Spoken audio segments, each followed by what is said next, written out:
Hey everyone, this is Luck powering on. How goes it? We're here. We We are are. ready to discuss Son of Neptune. And can I just start off by saying, thank God this one's good. Oh my God, thank, Bro, finally, I quite liked finally. it. Like Uh, literally, there was parts of it where I was reading, I was just like, I was kind of scared because the last book we read, the Kane Chronicle one, had me thinking like, oh, okay, surely it's not they're going to bumble it, right? But like, no, they did it good. I liked it. Char, we haven't had a good book since Last Olympus, basically. Kane Chronicles 1 and 2, mid. Lost Hero, mid. Honestly, calling Kane Chronicles 2 mid is being generous. Being I generous. I personally had fun when it was like, shit, what was it? Set? Yeah, set. In Russia. I had fun with that part. Then again, I'm a sucker for a good sassy character, so. So if you guys are just tuning in, like seems like Charm might be, we have been reading all of the Reardon verse books in order, starting with Published. the Lightning Thief, going all the way through to the end, including all of the other ones. So we are going to be doing probably Magnus Chase actually relatively soon. um so that's been including Kane Chronicles, and that's been us alternating and going back and forth based off of when they were published and all that. We have a whole list down there in the Discord that'll show you the exact order we've been reading books in. And so that's meant that we read. So we did Last Olympus. We liked Last Olympus. We thought Percy Jackson is a series great. We loved that.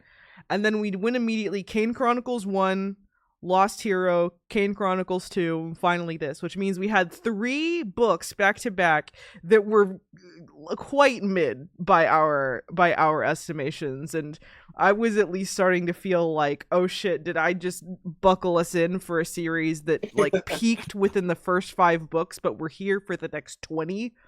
Like Reardon still got it. he still got it. This to me proved like, okay, this will not just be suffering. This will not just be us trudging through it. We will actually get good books. Yeah, alright. Starting off the bat of things I liked. They expanded from like 2 or 3 chapters into 4 chapters for each character POV. It helps things breathe so much better. The pacing is much improved. Even if that means Mm. that some chapters are like 2 pages long, like just the fact that now there's enough space for moments to linger and for us to like actually get in the heads of characters after things happen. It's not like big thing happens and then immediately next character POV because oops, we ran out of time. It's like, no, Frank can have like a big revelation and then we can linger on Frank for another 2 chapters where he has to like deal with that. I know, it's just like, oh no, spoiler was revealed to me. Let's have the next chapter be angst. Allowing the characters time to angst much improved a lot of the story here, and it in my opinion And was so much meat. it was really it was I think both of us were actually highly endeared by Frank Zhang and Hazel Levesque here. I think we were both Yeah, very endeared by them, much so than we've been any of the newly introduced characters since I'm gonna be, like yeah, the I'm since gonna like Last be, Olympian, aside from maybe Leo. We both loved Leo, but Leo's great. But I was shockingly endeared by the both of them. I was going into it kind of skeptical, just like, all right, so let's see how this plays out. And then halfway through, I'm like, damn, I kind of love them. holy shit, these two were cool. These two are cool, actually. Okay, let me start off with a funny little summary I wrote on the fly moments before we fired this up. Okay, Percy Jackson is back, and in a book that actually is kind of good. Second verse, same as the first. Percy has lost his memory and has found himself at the as of yet unseen Roman demigod camp. And wouldn't you know, the Romans, not the biggest fans of the Greeks. But with the help of 2 other outcasts, Frank and Hazel, both with secrets of their own, they're going to do their best to save this camp anyway. Because everyone's favorite gods, Juno, aka Hera, and Mars, aka Ares, have a quest for them. The prophecy of the Seven is just around the corner, baby. Eh. my little summary. A lot of stuff happens in this book, but the character stuff does feel most important. Honestly, that does feel paramount more so than the plot, which is like it's not a bad. It's the plot's kind of just like there. Yeah, it's like it's the thing with which all the cool character stuff is hung upon. Yes. For the most part, you're not so concerned with the giants Alcyonius and Polybotes. You're like. You forget about them a little bit sometimes. I'm gonna be honest, I never even bothered to learn how to pronounce their names. Me neither. I did that off the top of my head. Nice. But like they're kind of more treated as like, oh yeah, they're the end boss we'll eventually deal with. For now, let's go through our stepping stones. For now, we are more focused on what exactly Frank and Hazel's deals are, how much depression can one young man hold? Yeah, all these characters start off very depressed and unsure of themselves, and they end the book still depressed, but with their friends at their sides. It's great. Yeah, basically. Okay. We can talk about each character individually a little bit, and then crack open the plot a bit. I think in between, well, Char was there too. All of our tabletop gaming this morning. I think we're all on the slightly on the tired side. So if this one goes by at a bit of a brisk pace, I don't think anyone's gonna be mad. Yeah. But plus, I would not be opposed to ending early because I do have to shower for something tomorrow. Haha.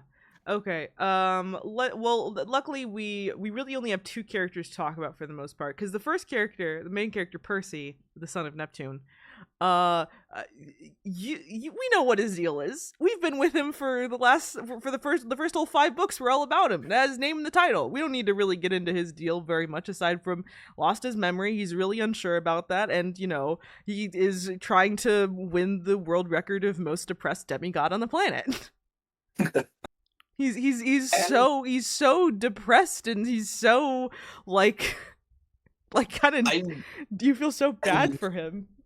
I love how he's still a wife guy somehow. He's still a wife guy somehow, and he is still experiencing eternal suffering. How can I be a wife guy if I don't remember my wife? Ugh. He misses Annabeth so bad. Very much.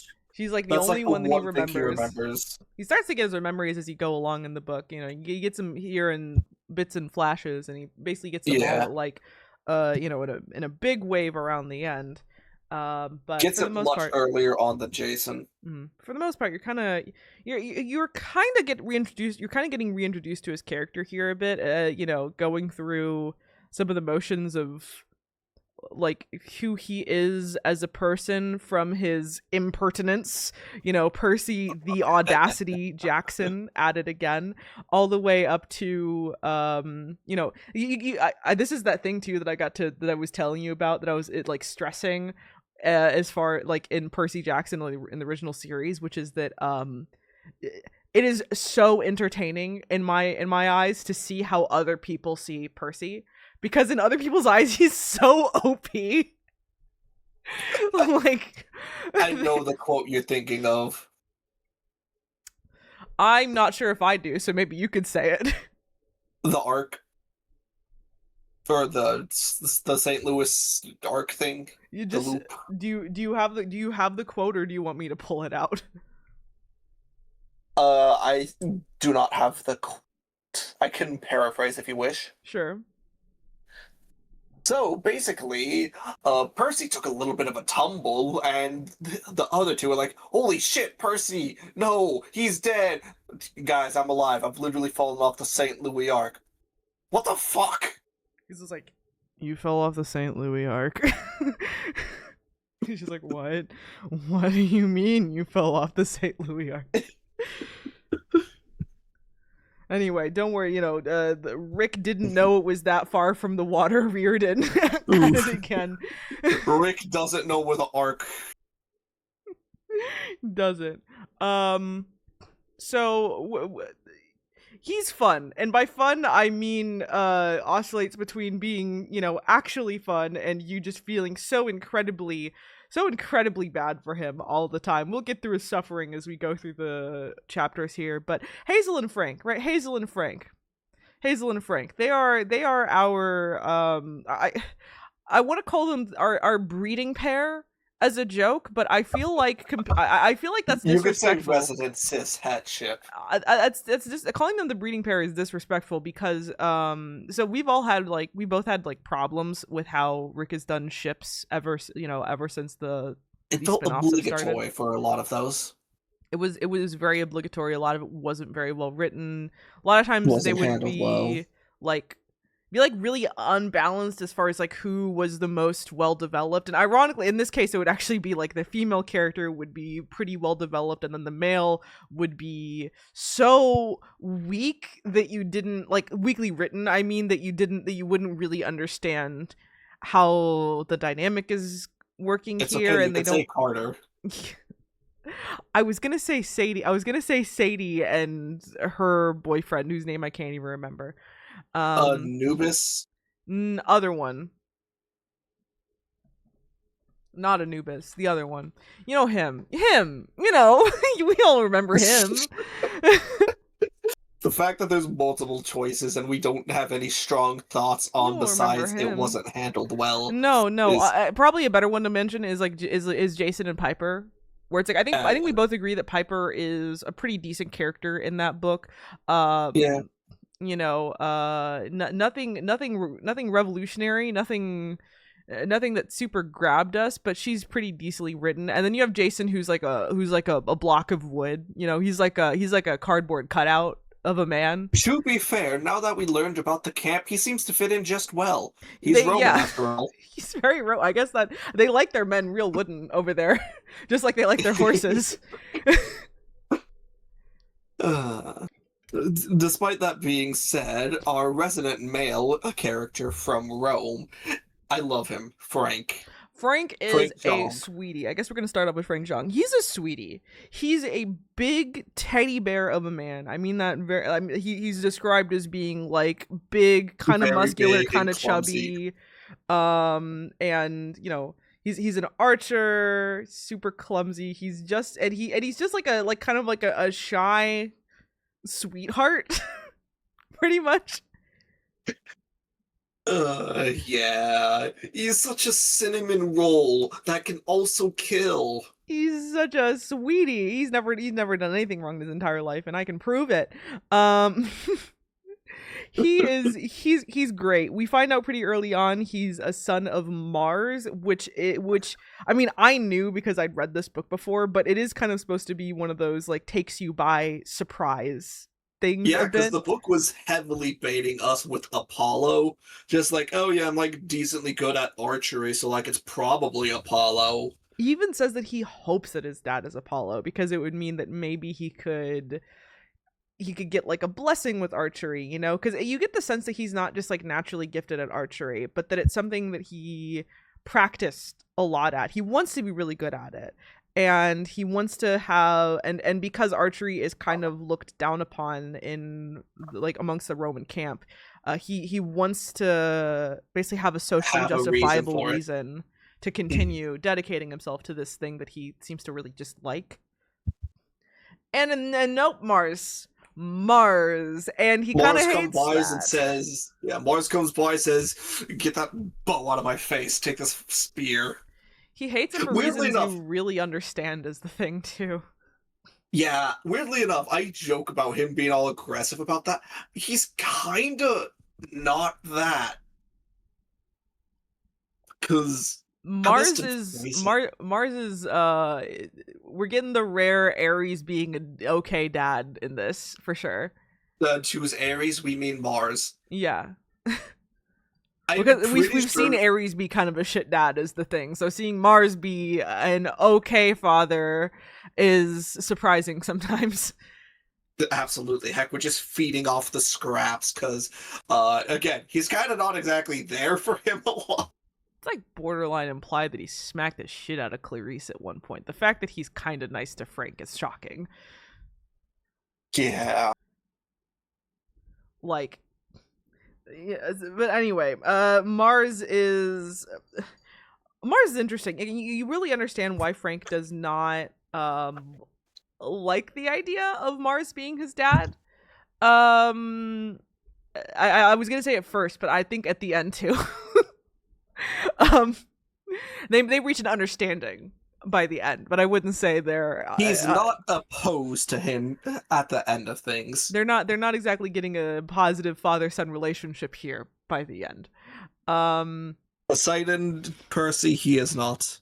I think there's a lot about Mars as well as about the way that Roman society is set up in this book that very much has it reflect a kind of toxic masculinity that a very specific type of masculinity that I think Frank was, due to his race, due to his personality, the kind of person he is, baby faced, kind He of is just soft hearted Frank.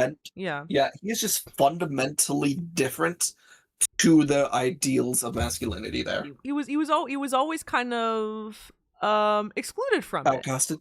Yeah, he was always excluded from the idea, and I think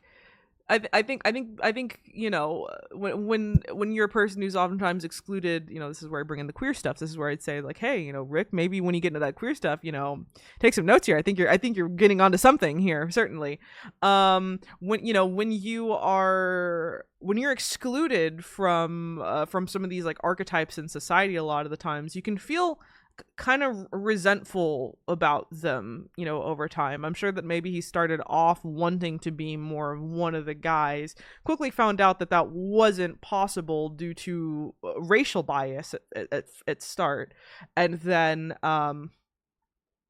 well, I mean, again, they don't say explicitly that it's racial bias, but it is literally his. Actually, they do say something about they it. Say his grandfather, I think, experienced more genuine racial bias. Where Frank goes out of his way to say that none of the kids had ever made fun of him specifically for being Chinese, but they didn't like him because of his grandfather's reputation. Yeah, which is, I suppose, marginally better, but like. No. It's racism with extra steps. Basically. There's plausible deniability for once the plotline is resolved for them to no longer have to act like that. And I think that's more or less why it was set up like that. Anyway, though, with him, excluded from this idea of masculinity, and all of a sudden his dad is literally all that is considered masculine and good in Roman society, and he wants absolutely nothing to do with any of that because he, for good reason, doesn't necessarily feel like his dad has been there for him in any sense of the word.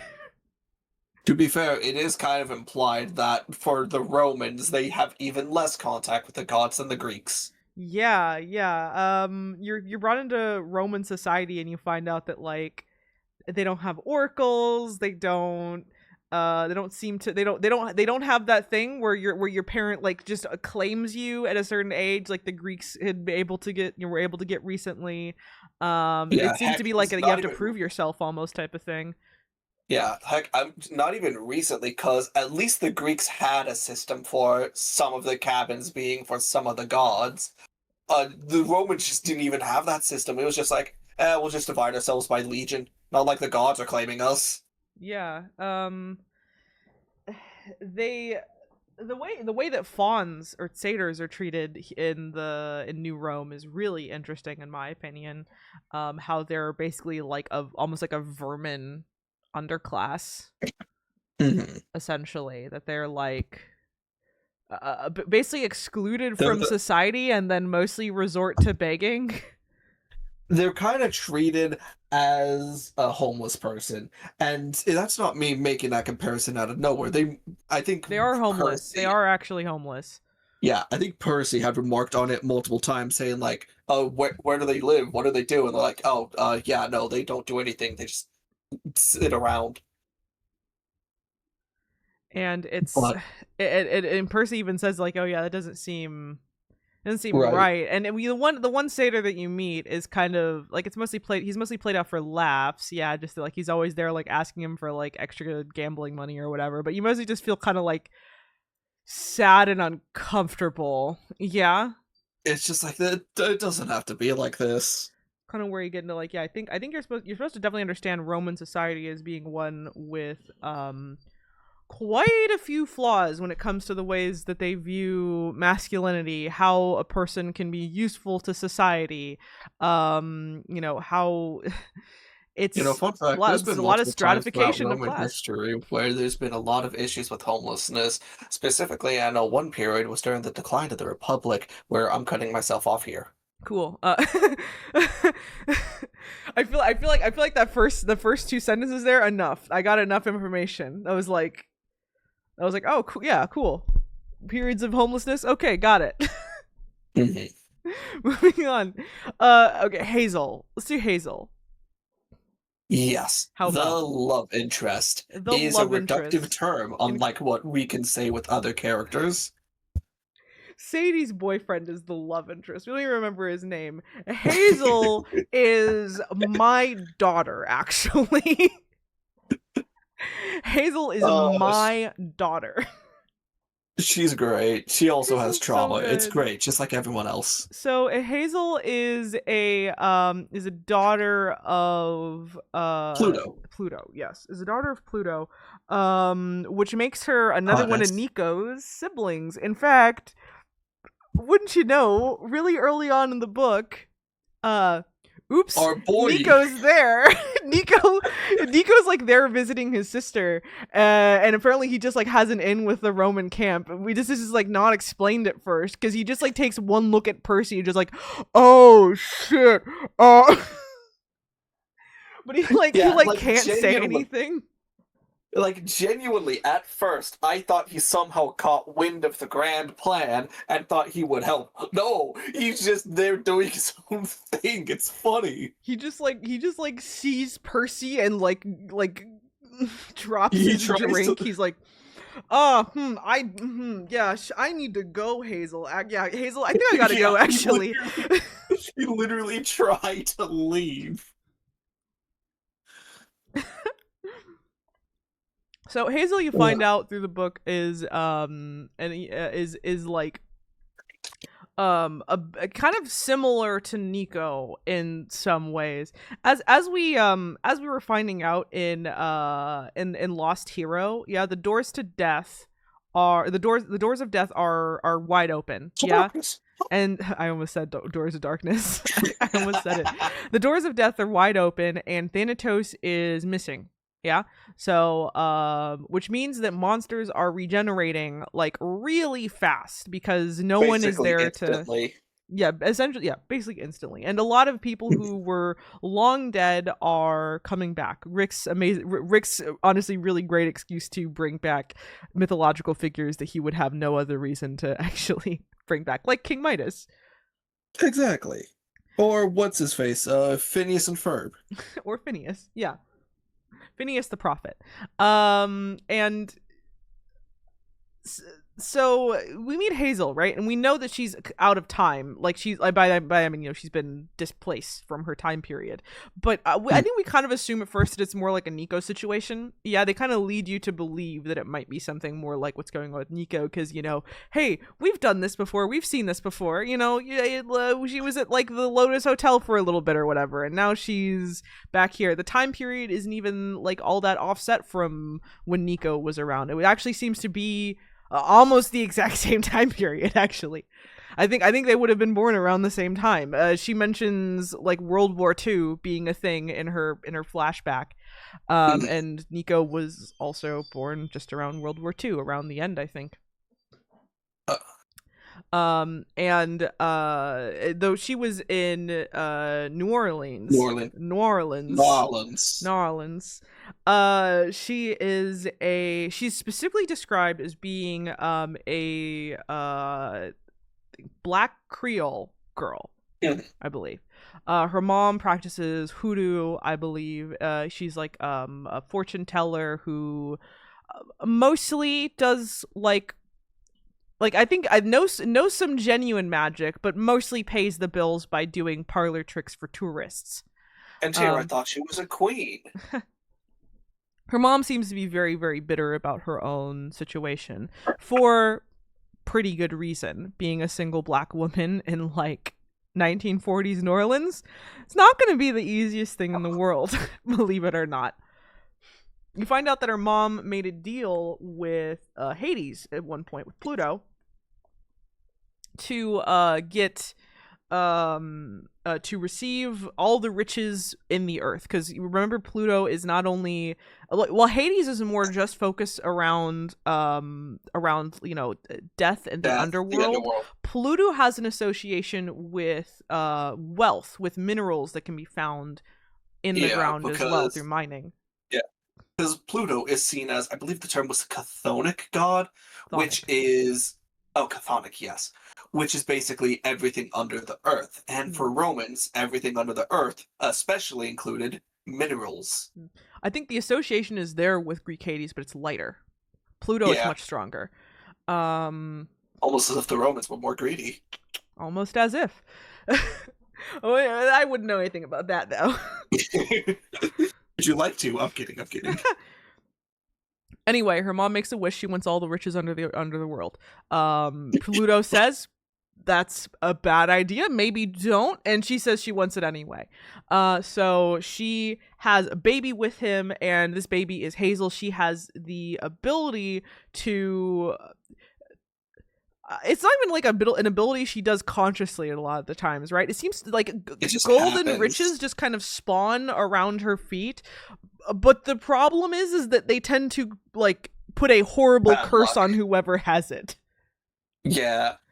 I don't think it's like anything specific. It's just like great misfortune befalls someone. Yeah. It'll be things like, oh, her mom will trade like a gold nugget for a fishing net, and then like a day later, the fisherman will have like drowned at sea or gotten his arm caught up in something, or general death, destruction, and injury follow whoever has those things, and people start to cotton onto it real quick. So basically any initial windfall that her mom gets backfires real hard, and they're essentially both labeled as witches. Good thing it wasn't even just a few decades before, or else they might have been in more serious trouble about that. But right now they're just facing some pretty heavy social ostracization that they would have already been facing.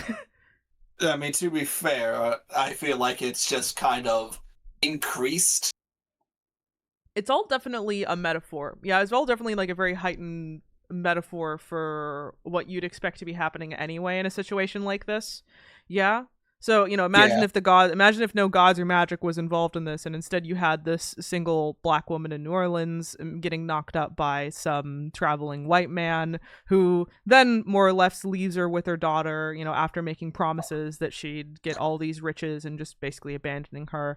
And, she just grows, as happens in the book, she grows more and more bitter and hurt over all of it, and very sadly, even though you understand her pain, very sadly she starts to take out some of this on her young daughter here, as society more and more closes in on her, because there is no place for her in the society right this second, right? There's no one here to help her. And I think at one point Hazel says that, like, the kids call her certain nasty names, and it's glossed over, but it's very clear there's a deep racial aspect to this.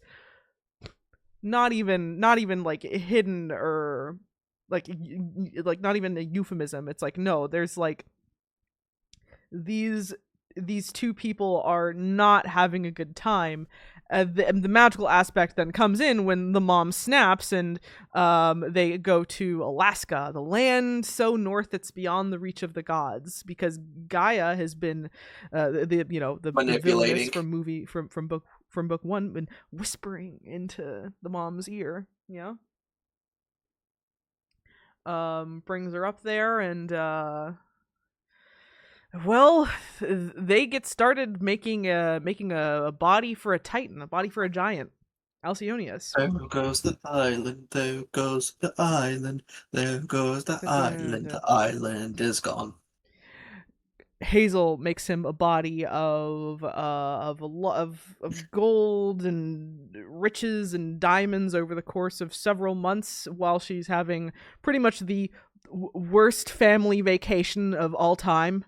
And her mom grows more and more insane. Um, and the whole thing ends in like basically Atlantis. her mom regains clarity at the last moment in a way that's like actually kind of heartbreaking. Yeah, like Brutal. Yeah. her mom like It's just apologizes and because it's one thing to pull the plug on someone who is no longer lucid. It's another thing to do it while they fully know what's going on and their regrets. yeah, her mom heavily regrets everything.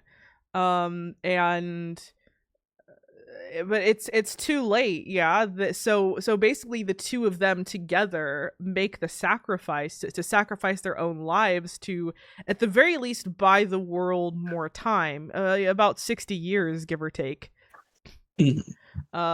by by bringing down the whole island right down on top of them, the glacier. It's not an island, it's a glacier. No, I uh just wanted to make Snapcube references. they bring down the whole thing down on top of themselves, and you find out that Hazel actually just died. Yeah, but we will keep the details of the death for the chapter review. I'm fine digging into it just now, actually, because I kind of want to talk about more of her character stuff. Okay, fine, let's do it then. Addendums will come later. Addendums will come later. So Hazel, um, so she's dead. Yeah, she's in the underworld. Yeah. And the judges of the underworld, right? They're telling her that, like, okay, you were like a hero who sacrificed yourself, who was like just a kid, so Elysium for you. Your mom, Tartarus. Judgment passes. She's like, wait, no, don't do it, right?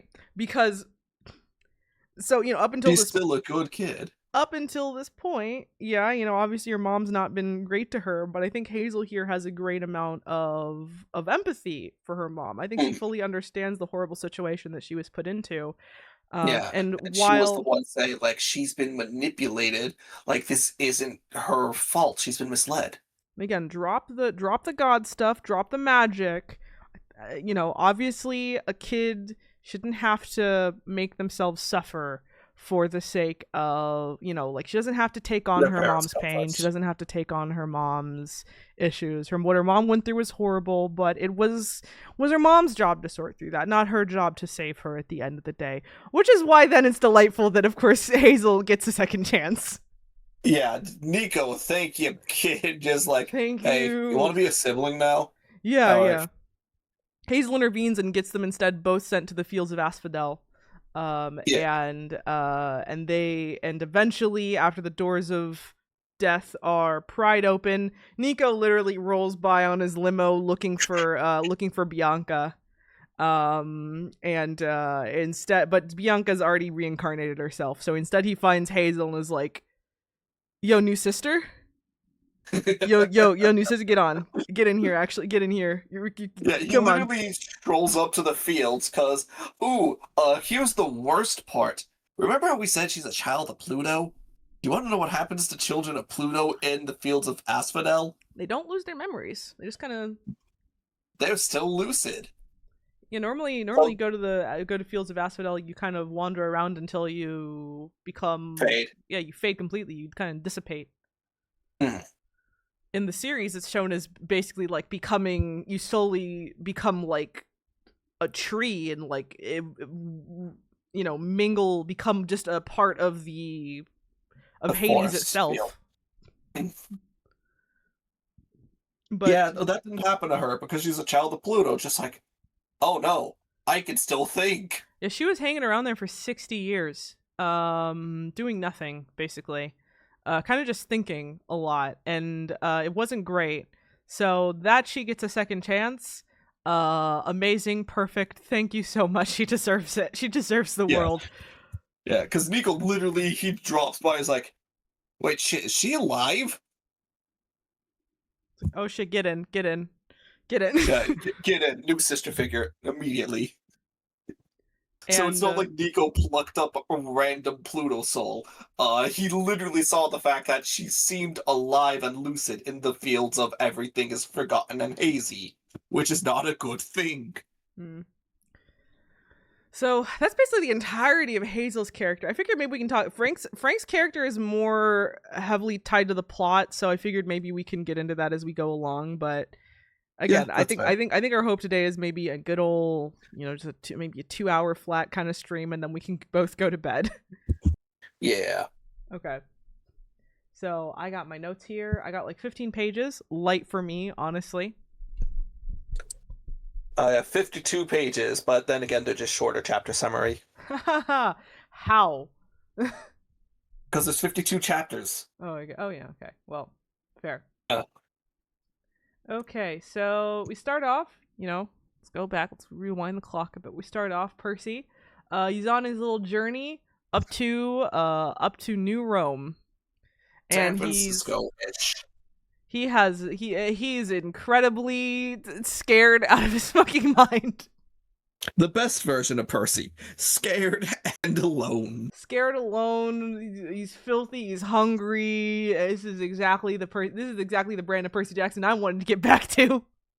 Oh, and he's also currently fighting monsters that don't die, even though he kills them. Mm-hmm. But luckily, he still has the Curse of Achilles. So, I think before it was like ambiguous. Yeah, like it wasn't really explained how he was not getting hit, if he was just really good at dodging or just had iron skin. I think here they were like, we're just gonna make it iron skin.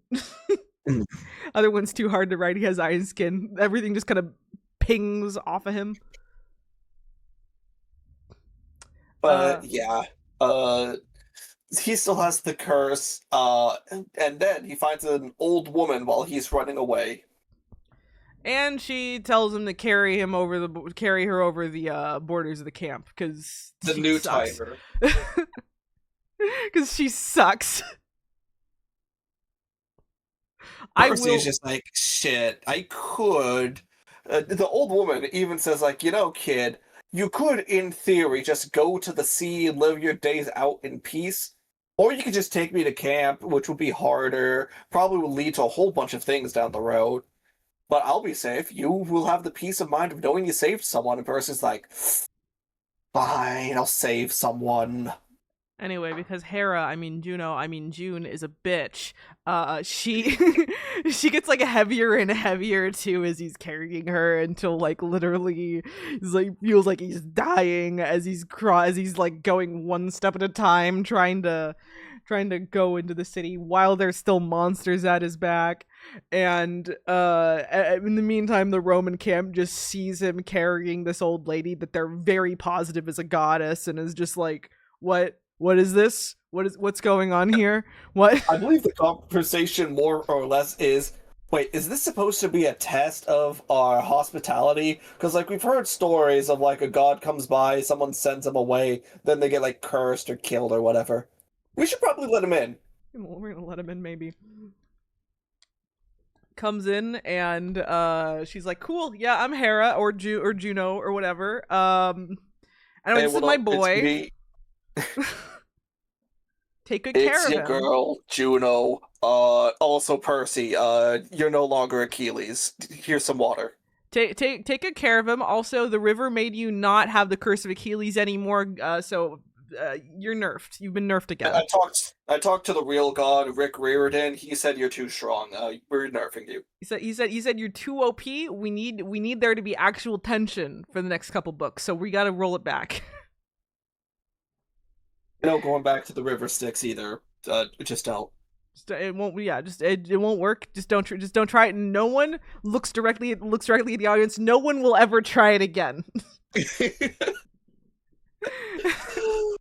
This is just them saying, yeah, okay, we're not doing any more invulnerability shtick. That was okay when they thought that was the last book, but it's not gonna work from here on out. So yeah, Percy's nerfed and he's dropped into camp. And Juno leaves, but of course this leaves him in kind of a tense situation because everyone's like pretty sure he's not just some normal demigod, at least not by their Roman standards. The word Greek gets thrown around a lot like a slur. Yeah, literally it's ancestor spirits, Laras, just start saying like Greek, and they're just like, are they trying to say foreigner, or are they trying to say he's an evil Greek. Same thing. But what else do we got here? Oh yeah, this is where we actually properly see New Rome and Camp Jupiter, like There's adults here. for the first time. There's adults here. It's like It's a whole ass city. while you are definitely supposed to be critical of New Rome Roman society. and Roman society in general, like it's very militaristic. One of the first things you find out is that, like, oh yeah, you can go and live in the city after a certain amount of set mandatory military service that starts at like age 7 or whatever. It's like, what? If anyone is familiar with Starship Troopers, you know how the whole thing is, in order to be a citizen, you have to serve. Yeah, it's just that. Just that, which I think that's true to Rome. I think that's true to historical Rome. I think that's where they got it. But all that stuff we're talking about, like stratification of classes, and all the very blatant racist shit going on. It's like, yeah, it's all in there, and you're all supposed to take it pretty seriously. Actually, you get the sense that like things have improved in some ways, but it's not really, They even kept the Roman tradition of a conniving man seeking to obtain power. That's Octavian. He's definitely not our villain for the rest of this. Don't worry about it. Don't worry about the fact that he just keeps on like twitching in the corner and talking about his plans and schemes and the visions that he's been granted. Don't worry about it. Don't worry about the fact that like every other word out of his mouth is a lie, like he's an evil vizier in a Disney movie. Like, every time the characters try to say, like, this will be for the greater good, it's like, okay, but where's the greater good for us? Like, we won't die, you dipshit. Like, oh, okay, yeah, I'll stand in the corner, but I'll still be seething. I wish I kept better track of exactly how the government, because it is like a government of like Camp Jupiter and New Rome works exactly. Because I think the best I was able to really get was that, like, praetors are a thing. Jason was a praetor. They're like our senators or whatever. Yeah, basically, I think Camp Jupiter and New Rome have separate governments, to my understanding, because I don't think the praetors had significant power over New Rome, just over the legions. Yes, that's about what I had gathered. Yeah, but basically, yeah, there's basically legionnaires, legion captains, stuff like that. Mm-hmm. But, and again, I hate to say it, but I think we're almost supposed to understand, like New Rome and Camp Jupiter as almost like a bit of a metaphor for like America, I guess. I mean, they keep on talking about the West, and it seems like, while like the whole Greek side of the camp was all supposed to be, the love and friendship side of everything, how the West is actually really fucking cool. Actually, this is definitely Rick trying to take a step back and being like, okay, now it's time to like critique it a bit seriously, while also maybe giving some props to, some of the like civilization aspects of it as well. Yeah. The whole civilization at a cost sort of thing. Yeah, and there are Percy, I think, even repeatedly says that the city is so nice that he would quite like to settle down there with Annabeth one day. The fact that, like, there can be demigod families and demigods living together, and they have like a whole college there, and a whole retirement. A city retirement. There are like young children over there who aren't there because they're orphans, but are there because they're doing their cute little after school jobs, and their parents are like, they like live down the street. Yeah, like, one such case is like Terminus has his own assistant girl, and it's just like, oh yeah, she just lives in New Rome with presumably her family, but like, no drama there. You mean the Percy Jackson series has a 6-year-old girl that's not an orphan? What do you mean? We haven't seen one of those yet. She has parents? You can do that? I mean, technically we did have Annabeth there. Annabeth was an orphan in all but like like all the ways that Legally, mattered for though. a long while. She was a runaway. Legally, She was though. a runaway. But yeah, New Rome. It has its ups and quite a bit of downs, just like society. Oops, the demigods seem to have a life expectancy past 13, and downs. Yes, society. Yes, yes, society. It's Basically, literally just America. we live in a society, and oops, class stratification and racism are a thing, and all of a sudden, very narrow. Ooh, oh wait, hold on. Hmm? I don't think this was too intentional, but there's also the whole decline of magic sort of thing that Rome had going on there. Yeah, yeah. I mean, we talked about that a bit with the gods and how Octavian, who is uh The seer. yeah, the seer, but he's not an oracle. He doesn't receive visions in the same way that Rachel does. Percy even asks if they have an oracle, and Octavian thinks that's like silly. Why would we don't do that anymore? What you think we're like getting What possessed are we, by some Greek? spirit? What are we, Greek? Idiot. Idiot, we slaughter stuffed animals and interpret their cotton. He does Like this civilized instead of people. killing a chicken, he kills Percy's panda pillow pet. It's a pillow.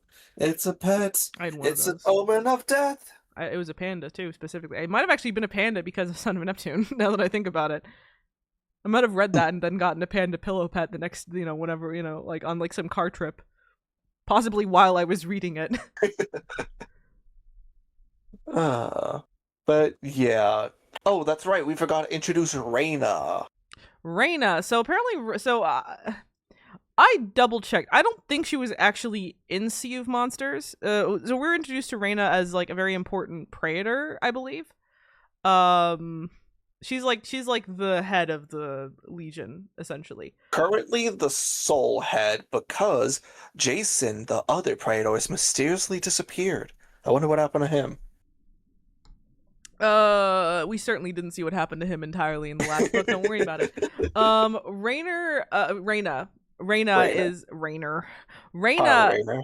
Reina is she is described to us as just like a kind of a badass, upright, well disciplined Roman Strix. leader. A good, strict but good and fair generally. Mhm. Versus the scheming Octavian who wants her power.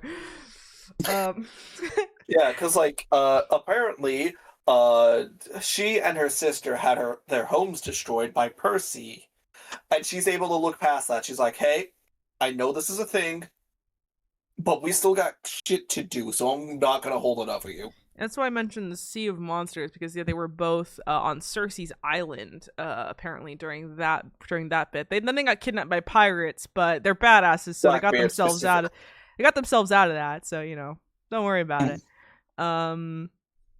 They punched their way out. Reyna went on to become a big deal on Camp Jupiter, and Hyla, the eldest, went on to be like literally queen of the Amazons. Yeah, So didn't do too bad themselves. So yeah, I think they both separately at one point tell Percy like, okay, yeah, it was shitty of you to like destroy our home, but like we're both doing pretty good, so so we won't kill you. Pat. If my sister died, I'd be obligated to take revenge against you. But that didn't happen, so you're fine. I'm By glad the they way, don't. here's a favor. I'm glad they don't thank him for it. They're just like, we've decided not to kill you, Pat. Good boy. Yep. Percy's like, yay! I'm scared.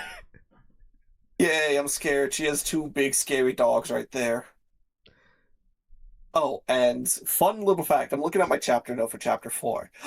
I wrote down Hazel is probably a child of Fortuna just because her main shtick was a bunch of random gems, gold, just kept like appearing out of the ground near her. I was just like, what the fuck kind of fortune is this? What is she, child of Fortuna? And then you find out, and it becomes kind of obvious, but Yeah. either way. Oh yeah, my one note that I have for chapter 3 here though, before we get there, is that bold of Reardon to not show us Percy being raised by wolves, since that's implied to have happened for a bit there. All Roman demigods are raised by wolves briefly. They're like brought to the camp, and then the wolves basically decide like, oh yeah, are you cool? Can you like hang with us? No, eat baby. Yes, okay, come in. Yeah. Oh yeah. I also have a note here of Hazel probably has a crush on Jason. Please let it be nothing. I've had enough love triangles from last book. Hazel has a little baby crush on Jason, and Frank has a less baby Big crush baby. on Hazel. Yeah. And thank God for the two of the two of us here that we both actually liked Hazel X Frank by the time we got to the end. I think at first I was a little worried. I was like, I don't know, I love Reardon. We've been down this before. We've been down this I love before. that the both of us were equally apprehensive about this ship. But it's good by the end. It's It actually is. pretty They good, have and such cute moments. they have a lot of chemistry. I think they're both actually well developed enough that you understand why they like each other. You You understand why they interact with each other, even if not in romantic sense, before all of the romance stuff goes on. both of them been through so much. You just want the both of them to just like get a break, Just be happy. just be happy together, Just be and happy. Stay away from campfires and be happy. you understand why they specifically work, both being like, honestly pretty sensitive souls that seem to just mesh well together. They're just kind of one of those ships that like it just works. It just works. I like I have to say this because I've been writing my How to Train Your Dragon video essay recently, and I got to that point when I had to talk about Hickstrid, Hiccup X Astrid, and I kind of had to get to that part of it where I had to admit, like, yeah, I don't think there's anything like terribly special about how the dynamic here works. Like, there's not actually much to be said about it. It just kind of works. It just kind of Yeah, works. Turns out I if you think actually just write something. two people and like they actually just get along well and seem to actually like each other in a way that feels equal, that's like enough. Yeah, I think it was OSP I heard this from. If you could replace a female character with a sexy lamp, you did a shit job. I don't remember the full context. And like they have proper characters, which I think really helps things. Ugh, really does. My nose. Give me like 1 second. I'm gonna mute myself to the stream. Oh yeah, sure. I'm just gonna ramble that. Oh, fun. Yeah, so, because just like Astrid, you can already tell a lot of her personality traits. Heck, she even has her own independent goals and ambitions. It's just she happens to also get into romance, just like with Hazel. She just happens to get into the romance thing going on. And I think that makes it much better instead of it kind of feeling like, oh, this person is so cute, I want a romance thing. Like, come on, man. That feels so detractive from things. You don't always need a dynamic that's super spicy. Sometimes you just need two characters that Two are people well developed who then can be a get little bit along. better together. Yeah. Sometimes seeing two well developed people get together is just nice. It's just nice. And again, I think as you said before, ironically with Reardon, the problem hasn't necessarily been poorly developed female characters. It's really been the male characters that have fumbled the ball a little bit here, as far as like, yeah, I just don't understand why this pretty cool, decent female character would like this block of wood. It's literally just like, this character is suddenly attractive to me. I wish for romance. Like, why? It's honestly, I've been watching Buffy the Vampire Slayer recently, and I get that I get that with a lot of the ships in Buffy too, where it's like Buffy, such a good character, such an amazing female character, like one of the best in television, period, probably. Well, like one of the best in like a lot of different mediums. Um, most of her love interests, real shit, blocks of wood, just absolute cardboard cutouts. The only love interests of hers that are actually like decent are like the non-canon ones, so like all the Yuri that people ship, and Spike. And her pathetic And the vampire, pathetic. her pathetic goth vampire guy, who who I think the director didn't even like that much. Because they keep on throwing big wrenches into that relationship, and it's frustrating as hell. Where it's like, yeah, I think so, sometimes, you can do your good female character, but if you're gonna try and just throw a block of wood at her, it's not gonna necessarily, you know, Bland. just because they're cute, it's not gonna. I think women, especially women, tend to be a little bit more discerning with stuff like this. Yeah, I think men can be more accepting of, like, a block of wood, a heroine for the love interest, but I think women tend to be much pickier. Wanting the meat on the bones It's of the got to be some story. sauce. It's got to be some Exactly. sauce. So, oh yeah, chapter 4. This is where a lot of my new Rome notes came in. 10 years of service. Get to retire the city forever. Oh yeah, I even made a note here saying the Romans here seem like a shadow of a shadow. Even their metal for weapons is rare, they scrounge what they can. The Yeah, the layers are constantly talking about how things used to be better. good old Rome, good old ancient Rome. Perpetually in decline unless they're conquering, which then puts them into decline. They're always complaining about how Rome used to be better. No matter what age of Rome you're in, they're always complaining about it. They're gonna go so far back. They're gonna talk about how Troy really was the best time. Really was the peak. If you keep asking a Roman when Rome was great, eventually you're going to get a Roman that says Alexander the Great's empire. Oh gosh. So yeah, Fawn's being homeless is also, yeah, the fact that, like, military service. Then you find out Hazel started off at the ripe old age of 13, and Jason was even younger. They're like, oh, okay, well, yeah. Um, I think it's one thing with, like, the Greek demigods. It's like, well, they're like fighting for their lives. They're doing this because you think they like have to. Yeah. Um. You get why they're a bunch of teenagers and, like, 12-year-olds with knives, because who else is gonna do it? They don't seem to live very long. What excuse do these guys have exactly to not, like, Tradition. have why not just have adults in the military? What's the reason? I don't know. Tradition's literally the only thing I can think of. Because, like, basically, this is what we know of New Rome. Like, apparently, the camp and New Rome started off by the gods plucking Roman legions just to give them the assignment of, yeah, make a secret Rome to keep our wills going. And, like, those were legions, like, of full men. And so, like, why do they start recruiting younger kids?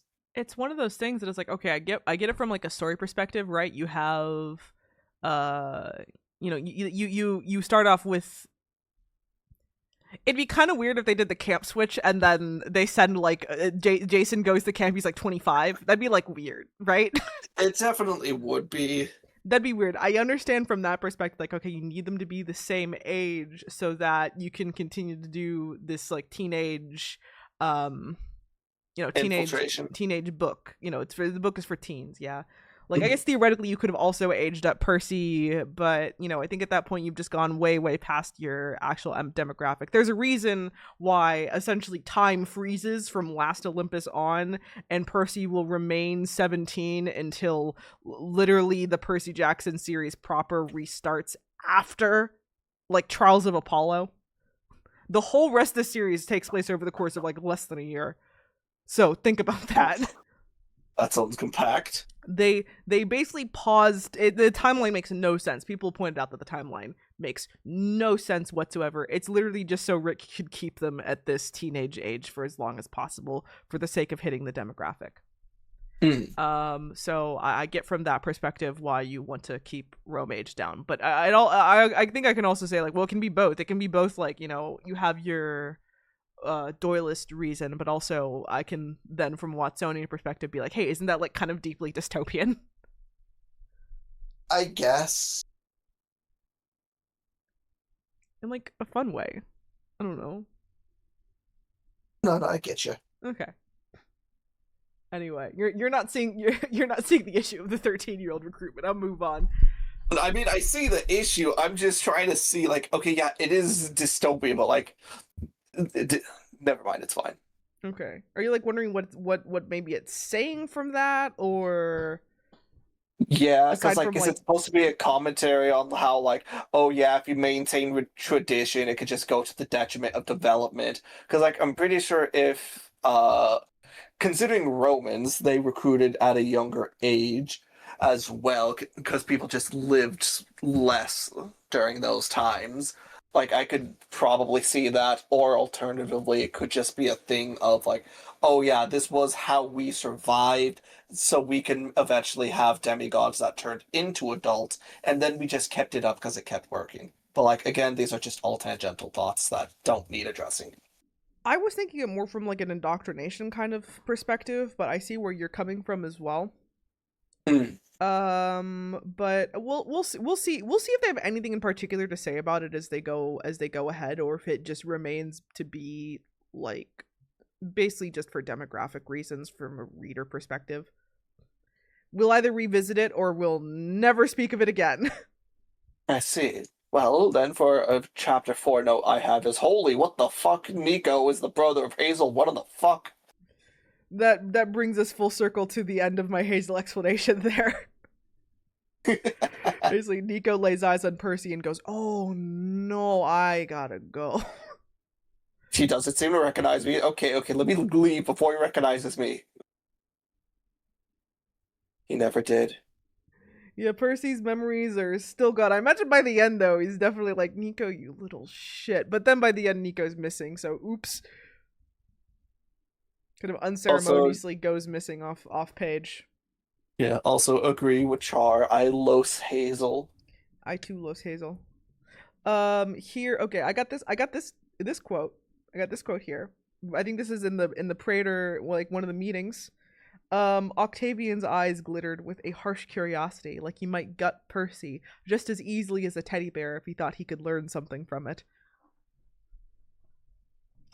Octavian is, don't worry about it. He's definitely not like actually going to be the villain at the end. Don't worry about it.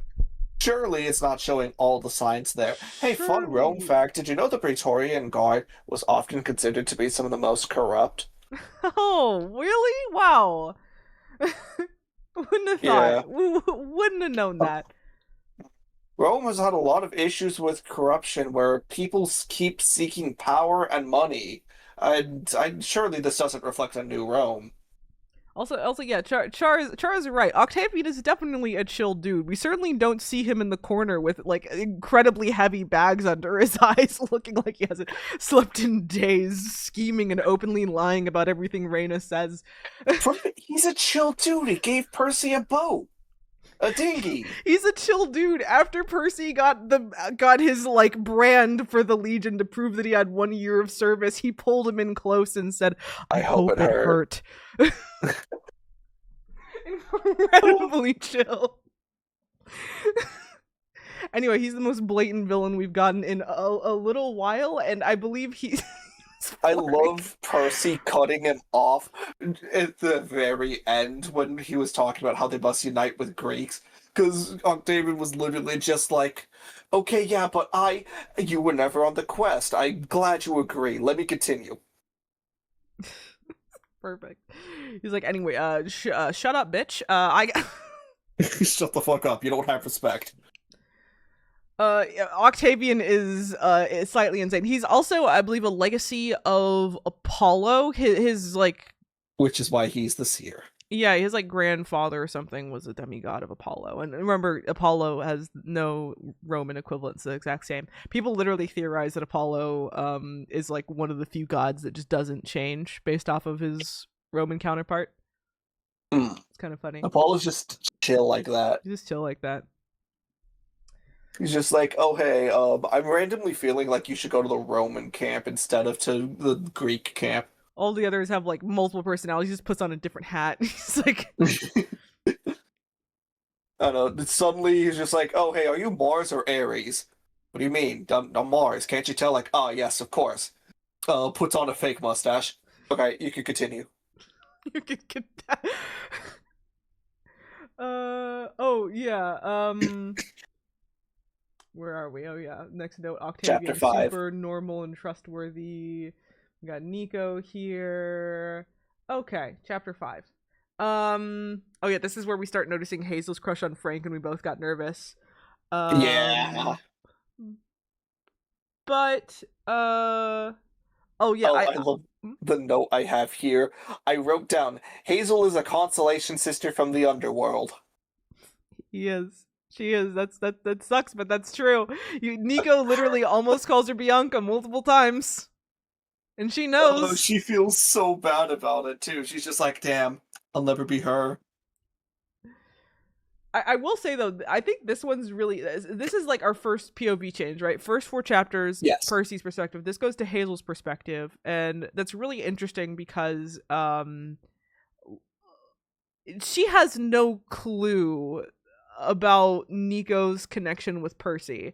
And so she's just like curious that she knows something weird is going on, but she doesn't even have enough context to really ask. So this has been like we've had the last couple books have all been switching. Hazel's pros are she, but she'll never be her. So they've been switching POVs a lot for the last couple books. But to me, this is the first time we've seen it done in a way that was like effective, where we actually got a switched POV and managed to get a bit of dramatic tension over the fact that some characters have information that others don't. Mm-hmm. So we switch it, and we're kind of like build the mystery. Yeah, we're watching her have her conversation with Nico, but we're also kind of like watching Nico for any tells that he knows what's going on here.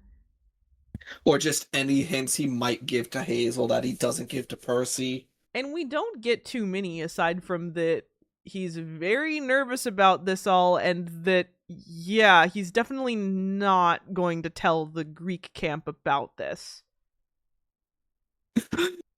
Oh, I love him. You know, Nico, you little schemer, I love you. He's our scheme more king.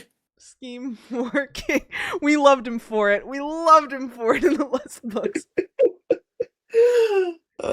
Because our favorite problematic king, for sure. Yeah. Speaking of kings, the king of the seas, Neptune, apparently Hazel has a curse on her and was told a son of Neptune would cure her. She was. Well, not that that happens in this book. I actually forgot about that, because that's not going to happen in this book. Yeah. But we only have one son of Neptune currently, so yeah, we'll see how things go. And as I told Luck, it's like, yeah, this is the one we're getting. I mean, I guess it didn't I guess I am reminded that technically you can be a son of Neptune without being a demigod, as we see time and time again. Yeah. But Percy will in fact be the only demigod son of Poseidon / Neptune that we're gonna get. Even maybe it's Tyson. Maybe it's her horse. Who knows? Arian, maybe it's her horse. No, it's clearly Triton. Oh yeah, in this chapter, in her backstory section that she has here, because she has literal flashbacks, like literally she like passes out and like has goes back exposition flashbacks. Yeah. In one of them, she had a crush on a kid in her school at the time in the 40s, and this Latino kid named Sammy, who reminded me a lot of Leo, for no reason in particular. You know, just described as being, you know, kind of impish, curly black hair, you know, a mischievous smile. And I was like, wait a minute. Looks back at Lost Hero. Probably means nothing. Probably means nothing. Fun enough, I didn't even clock it. I did, because I've read this one before. Oh yeah, and also this is where I made the notes of like the thinly veiled slurs they were throwing at probably Hazel and her mother. like this quote here, which is Hazel didn't understand how the other black kids could be so mean. They should have known better since they themselves had to put up with name calling all the time. I was like, damn. Yes, name calling. That's what it's left as. Like, damn. Okay. This is a kid's book. I won't. There are some books I'll judge for not being able to just use the N-word, but this is a kid's book. I'm okay with that. Now, if you're writing like actual historical fiction, nut up or shut up after a certain point. You could not romanticize the past to make it seem cleaner than it was. Yes. The past sucked. People need to know this. It's why honestly why like this is why black people have an interesting relationship with Quentin Tarantino. Let's be honest. Like I think a lot of us are like, yeah, we like his work. We like a lot of the stuff he puts out. You know, we like that he is ballsy about, you know, using that language sometimes, but also sometimes you get the feeling that he likes using the N-word a little too much sometimes, definitely. I see. He likes using it a little too much. Char says he use the word daily. Perfect. Really digging the issue exactly. Oh yeah, I had that jump scare of the fact that they say specifically that Hades still looks like a Hitler. And I'm like, oh gosh, can we not? It's a jump scare every time. Can we not? Why do we keep on making this connection? Can we please leave it alone? Come on, can we just change the description to have like an air of death or something, please? Reardon, please. Please stop with the World War II references. I want to forget that happened. And drop the Civil War. We don't need it. We don't need it. God damn it! If I have to see the fucking thing about like, oh yeah, actually the Romans were the Confederates. By the way, because I hate lost causism, did you know in multiple southern states who had seceded, it is explicitly within their constitution stated that they had seceded in order to protect the institution of slavery. So fuck you, fuck lost causism. Continue. Yep. Okay, chapter 7. More militarism and more me being slightly worried about the militarism, in a good way, because my assumption is this is intentional. I think there was also like a reference a bit there to nepotism. The fact that Octavian's family has been here for over a century, and he gets his special praetor position. Yeah, I literally have a note written about how Romans are nepo babies because apparently they have letters of recommendation. I think it was to join up with the legions, wasn't it? Yeah. Yeah, because Hazel had to vouch for Percy. It's again, it's one of those as deeply worrying. Let's not worry about it yet. I can see how that could be a major issue, but they don't talk about it as such, so let's not talk about it too much. I'm sure that by the time we get around to the part where Octavian is genuinely the villain that they're having to work against, they're gonna really dig into all this stuff. But for now, we got like a good 3 books left in this series. Let's let them cook. They're all big books. They're all big, beefy books. So, chapter 8. What do we got here? Oh yeah, the Romans sure have a lot of things they look down on. Children of the Brig 3 that aren't Jupiter, archery, cavalry, if you're unclaimed, etc., etc. Seems like if you're most people, you're not going to have an amazing time here. Rome is deeply judgmental. It's deeply judgmental. Oh, and they also even have judgment on what legion you're in as well. Yeah, because apparently one of the legions is missing their standard, their like little thing that they hold up in the battle. An Imperial Eagle. Yeah, and which is true. You are supposed to die before you lose it. But it also means that they get looked down upon quite heavily by the rest of everyone else, basically. They're the shitty legion. Legion 5, I think? 5th Legion. Yeah, 5th. Yeah. This is also where I started to be charmed by Hazel and Frank. You know, they're sweet, having a great sadness to them. As you go on and ahead, you find out more and more about them. Yeah. Uh, Funnily enough, I actually had written down that Frank is French Canadian until I then put a note right under it. Oh wait, he's Chinese. His name is Frank Zhang. Why did I write you as French Canadian? Was he speaking French? yeah, Okay. yeah. Right. There's a. I think in the next chapter, literally, they mention that Frank knew some French Canadian, or he knew some Canadian French, and of course Hazel knew New Creole. Orleans French, Creole French, and they tried to talk to each other, and found that they were completely unintelligible to each other. It was kind of cute though. It was very cute. It was incredibly cute. Immediately, chapter 9, you find out Frank has a crush on her back, and what do I got here? He has a lot of. Yeah, we meet Frank. We get into his head a little bit here. We find out just the exact level of self-esteem issues we're working with here. This poor broken boy. Yeah. So he's an archery guy. He's not terribly manly by a lot of people's standards. He's Chinese, which, like we said, the racism with extra steps, which I think the kids just call that systemic racism. It's grandfathered in racism. Yeah. So he's not a terribly popular guy, especially being part of the 5th cohort. He starts off at the absolute bottom, and he's more or less resents quietly a lot of these ideas they got going on here, but he quite likes Hazel. He believes that she understands him and in a unique way, and that we get every indication that that's the truth, honestly, especially as they more and more open up to each other as you go forward. Plus, whenever you switch POVs, you could see, like, oh yeah, they definitely care about each other, just no if, ands, or buts. But they're both lacking in self-confidence in different ways. Every time this is why I love them. Every time they switch POVs, they're both like, oh wow, this other person's so great and cool and such a badass. Oh, they're so out of my league. Oh, I could never. Oh no. I loved the dynamic switch, or not dynamic, the POV switch where you're just able to see it. Honestly, I was telling you, Leah, the fun POV switch that you get with Percy, consummate badass to everyone else's perspective. Then you get in his perspective, he's like, oh fuck, oh fuck, oh fuck, oh fuck.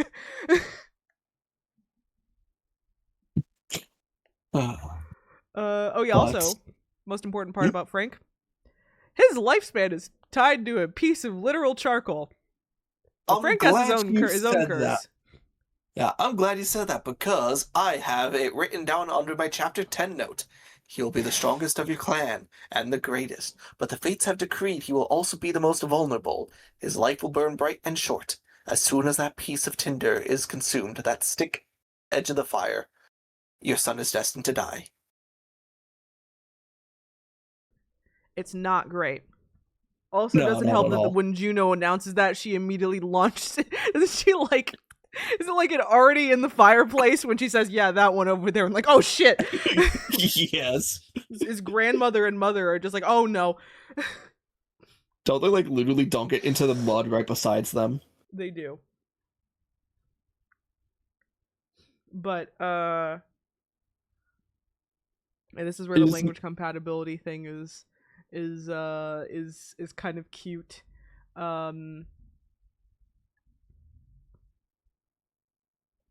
I'll just continue. I think already I'm at the next little bit here. So, do you have anything else to say about that part? I was just going to say, I know they wouldn't have done this, but what would Juno have done if they just reacted too slowly and the stick burned out? Just like Juno was saying, like, oh, he's going to be super valuable, and like, oh, oops, we accidentally let him die within these first 20 seconds. Like, what should she have done? This is Juno. She would have been like, oh, too bad, I guess. Oh. But yes, do you have anything else, or can I bring up what their objective is? Go bring up the objective. Well, they are participating in war games, and the 5th Legion is given the greatest honor. And by that, I mean, remember how they're called the Shit-Ass Legion? Yeah, they said, hey, Shit-Ass Legion, go weaken their defenses and charge head first. We're going to wait for you to do that, and then we'll go on from there. And they're just like, well, fuck it, fine, I guess. And the gang here of Hazel, Percy, and Frank are basically just told, like, do whatever. We're honestly already low morale. Just do whatever, guys. I don't know, show Percy the ropes. So yeah, that's more or less where they're kind of positioned. And basically, between Percy and Frank, they actually managed to get themselves quite the unlikely victory. Yeah.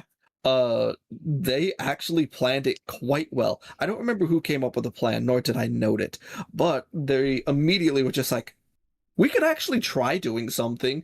Percy here's got water powers, and they use water cannons. And of course, all the Romans like, ew, what are you doing? You strategizing like Greeks? Disgusting. Yeah, They literally in fact, say Percy's whole water thing is like a Greek cowardly move.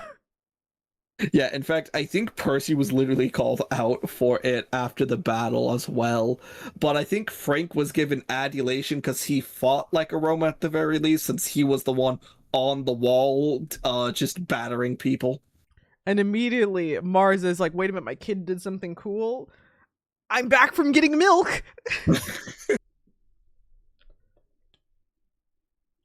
Sorry, Like, the hey, store was kid, a want a really gun? long was really far away. Anyway, here's a spear. Have fun. Yeah. 3 charges. Ooh, I have the prophecy written down as well. Yeah. The So, prophecy that Mars gives. yeah, Octavian was just like, oh, sir, normally we get like quests. He's like, oh yeah, it's a prophecy for the quest. Give me like a pen and pencil. All right, go to Alaska, find Thanatos and free him. Come back by sundown on June 24th or die. By the way, that last bit of from go to Alaska on, that was a direct quote. Best prophecy ever. It's amazing. Octavian's just like, aren't they supposed to be like esoteric? He's like, just listen to the bloody quote, dude. He's like, shut up, actually. Aren't they supposed to be esoteric? Also, some girl named Gwen died. She got better. Yeah, she was stabbed in the back, so they're saying like, oh, clearly this was a targeted attack. And like, hey, where's Octavian's spear? Huh. It was totally him. Frank is the one noting like this was totally Octavian, but like I can't prove it. I also don't have to worry about my daddy issues. So I actually have a few notes here. I'll have to go back a little bit, but okay, 2 things. One, they I think I forgot to mention that they after the whole Gorgon thing at the Tiber, they get 2 vials of Gorgon's blood, just already prepackaged in a nice little vial. How convenient. Yes. And they find out that like, okay, one's poison and the other one heals you, but we don't really know which one's which. It'll be a surprise tool that'll come in handy later. Anyone ever see The Princess Bride? The other big note that I had was a more general thing, which is that I remember being like in the fandom around this time, and I remember like Frank and Hazel. Okay, so you know, the new characters introduced in this series. Yeah, you got Frank, Hazel, Leo, Piper, Jason. Yeah. And I find that Frank and Hazel tend to get overlooked a lot by the fandom. And now having actually read those 2 books relatively back to back, I now no longer know why. I mean, I can guess a bit. I think some of it is that like Frank and Hazel are not. Frank is not like described as being conventionally attractive in the same way that Leo or Jason are, and Hazel is like a little black girl, and I don't know if all the bullshit that went down with the Hunger Games movie adaptation has anything to say. It's that people are less willing to show as much empathy towards a little black girl as much as they maybe should. They just and I say this with a heavy with I say this with a lot of salt in my tone here, a lot of salt in my in my feelings, in my blood, vinegar in my blood, you could say. They're not going to be the types of characters that get really popular in a fandom like this a lot of the times, and that's sad because they are definitely the better characters. Say for again, maybe Leo, Piper, and Jason are all right. They're not bad characters, but Frank and Hazel are already by this point to me well developed enough that there is absolutely no reason why they are not the more popular of the new seven. Mm. To the point where now I'm kind of judging some of y'all for not giving Frank his dues. Honestly, I remember some of y'all even not liking him very much, and now I'm being very Why? judgmental about you. I don't know. I don't fucking know. But like How rude. I They're remember just like the Romans. even seeing people like straight up kind of bash him and fix, where they do the thing where you need like someone to act like a prick in your fan fiction, and so you kind of paint a specific character as being a bit more villainous than they would be otherwise. He would get that stick all the time. Like, What? How? I don't know. He's a fucking sweetie. That has got to be the most added character thing. It's Maybe just like, there will be something in a future book to justify it, but for now, he's literally the sweetest guy on the planet. is it because he's told and he does like, oh yeah, duty over duty over personal stuff or whatever it was?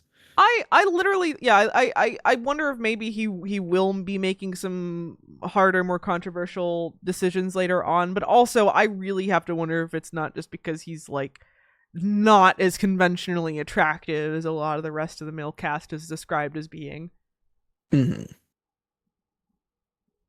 And that's sad. That's sad. That's really sad. Yeah. You should all I'm ashamed of you guys. Frank is great. You should have he should have at least as much gas behind him as all the others. Like, you guys are eh. Eh. Eh. No, yeah, I'm going to be right back. I'm just going to be getting some water. But yes, Okay. I will be back. I'll look through and see if I have any more notes over here that I can just say to myself. Anyway, I like Frank a lot in this go around. I like Hazel too. I remember reading Son of Neptune, but I remember not honestly reading it that closely. I think I did mostly read it in a car in more or less like a one long sitting, and that maybe wasn't the best way to like absorb this story, honestly. Talking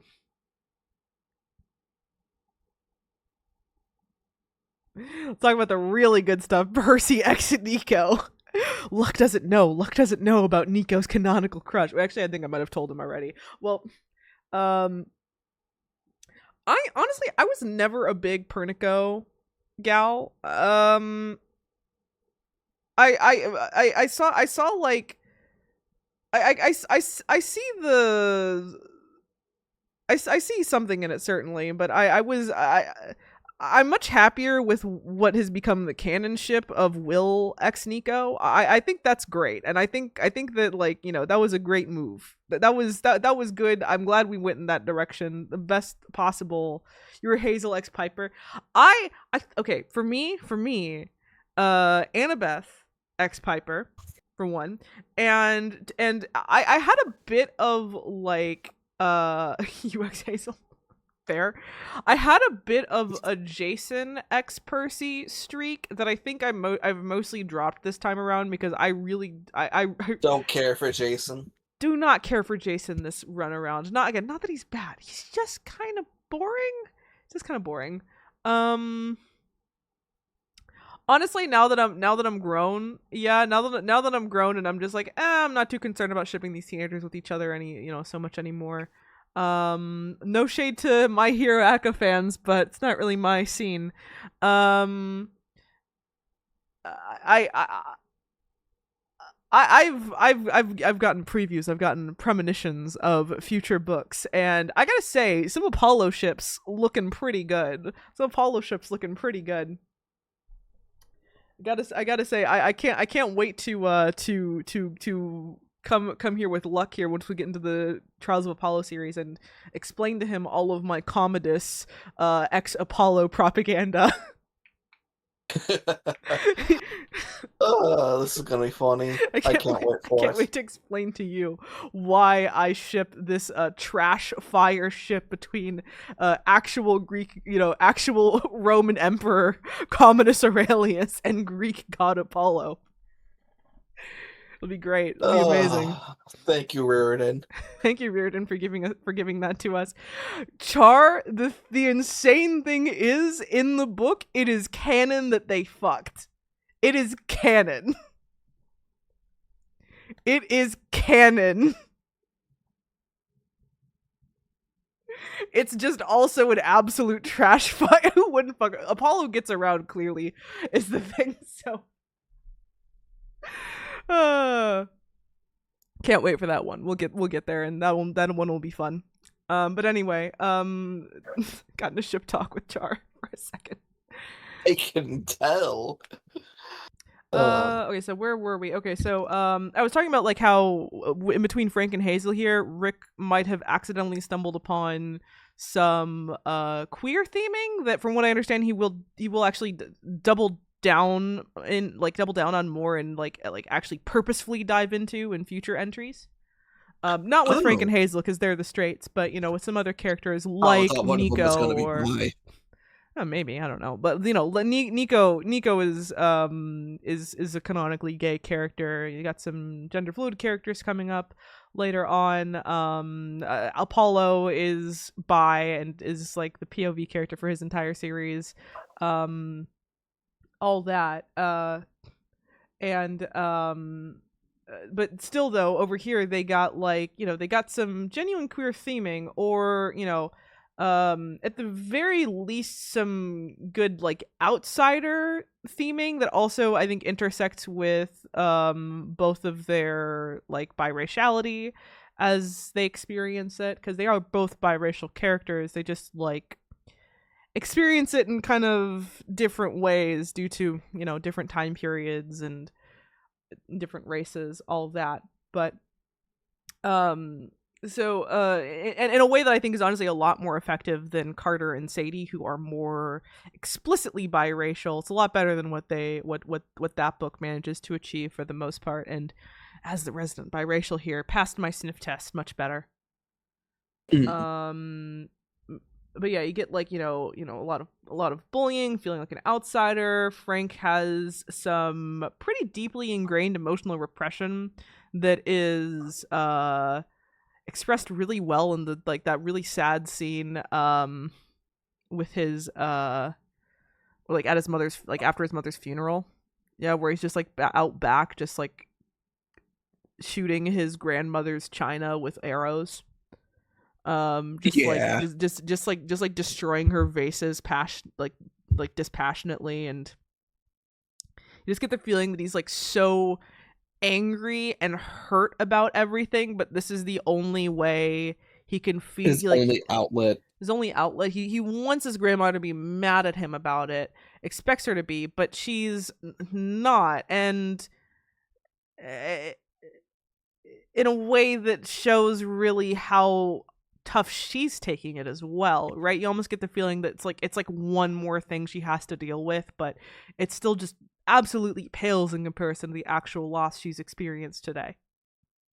Yeah, because like she did not react strongly at all. In fact, wasn't it kind of just, hey, it's story time now? Yeah, basically. He's a pretty angry kid, and finding out about his dad being Mars didn't angry in a way that's very, very repressed. He tries to not. He's not like yelling or aggressive. No, he's just kind of lashing out. Yeah, you just get the feeling that he's someone where he just has all these negative feelings wrapped up in him, but he's not a violent person, really, and he doesn't really know how to get them out in a way that's healthy. So he's just kind of stewing, and as you go on, you see that it's not that he needs a good old anger outlet. It's not that he needs to start punching things. It's that he needs friends who he can talk to about this stuff, who can understand what he's going through, and he needs to work out his emotions in a healthy way. And that his dad, basically patron god of toxic masculinity, is maybe not what he needs right now, which is why I'm glad that at the end of the day, even though the spear manages to be a helpful item that they can use later, he does not switch to being a spear guy.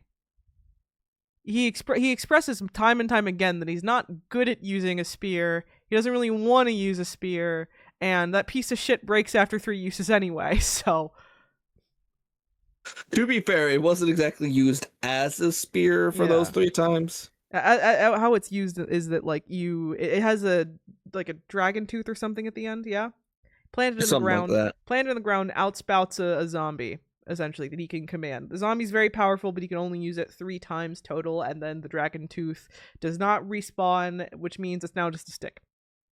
Yeah. R.I.P. Someone's a Spartan. He otherwise sticks with his bow, and I'm very glad for that. I'm glad that Frank's arc here wasn't that he had to change everything about himself to, be happy. It really was just that he needed to find friends that accepted him.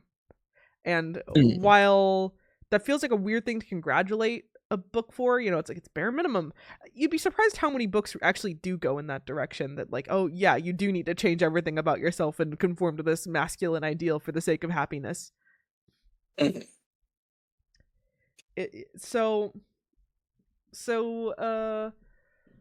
So we got Hazel here being cut off from her peers and feeling out of step no matter where she is, and Frank feeling incredibly disconnected from the heritage that his family insists he's a part of, both being very general diaspora things alongside biracial things. Ban. Also. Oops. Sorry, while you're doing the ban, I was sending you a screenshot of one of my notes. Let me see. Thanatos is chained up again, probably his least favorite kink. Zagreus is the one that enjoys that, not him. Thanatos, he does not like being bound. He likes doing his job. Zagreus is the one into getting tied up. Okay. But yes, the quest. Frank, not Percy, I'm not is actually the one in charge. Sorry. A little bit more. You derailed me. But yeah, I'll say there's a difference in between how racial stuff gets written post Red Pyramid, and I can feel him getting more comfortable here. Piper was a good step in the right direction, but this is okay, we're getting it. We've gotten it. We've graduated. He's getting comfortable, and he's clearly talking to more people about it, and it's starting to get things that feel more specific and genuinely relatable. I ragged on it very hard there, so I will say here, this is very good. This is quite good. Feels great, feels grounded in morality and reality, mixes in the metaphorical, and they're in good measure. It all works really well. I had to take off half a point when his grandma says something along the lines of, bring you great honor, because that's something I hear Chinese people all the time saying is Western bullshit based off of a really old bad translation. And here I thought it was based off of Mulan. Might as well be. It's been spread around mostly due to old dubbed kung fu movies and Mulan. Also this is where I put the note of Frank has his whole life force tied to a piece of charcoal where if it burns down, he'll die. And we have in the other camp Leo, who sets himself on fire when he gets mildly excited. So I'm sure this will go great. This will go great. This will be very good. Nothing bad will happen. Um, Also, just based off of that alone, shocked people didn't ship them. I'm shocked. Such potential for angst. Such potential. Anyway, chapter 11's the battle, and they sass each other. Mars writes the prophecy. Now we can continue. You say your piece while I blow my nose again because I'm sinus issues. Oh, okay. Basically, yeah, main thing I wanted to say is, interestingly enough, Frank here is positioned as group leader instead of Percy, which is very contrary to, not all the time, but a few times in the previous series. Because I think most notably in Sea of Monsters, he was not in that you are the quest leader role. But yet again, he's not here either. Frank is, but that's mostly because of Mars.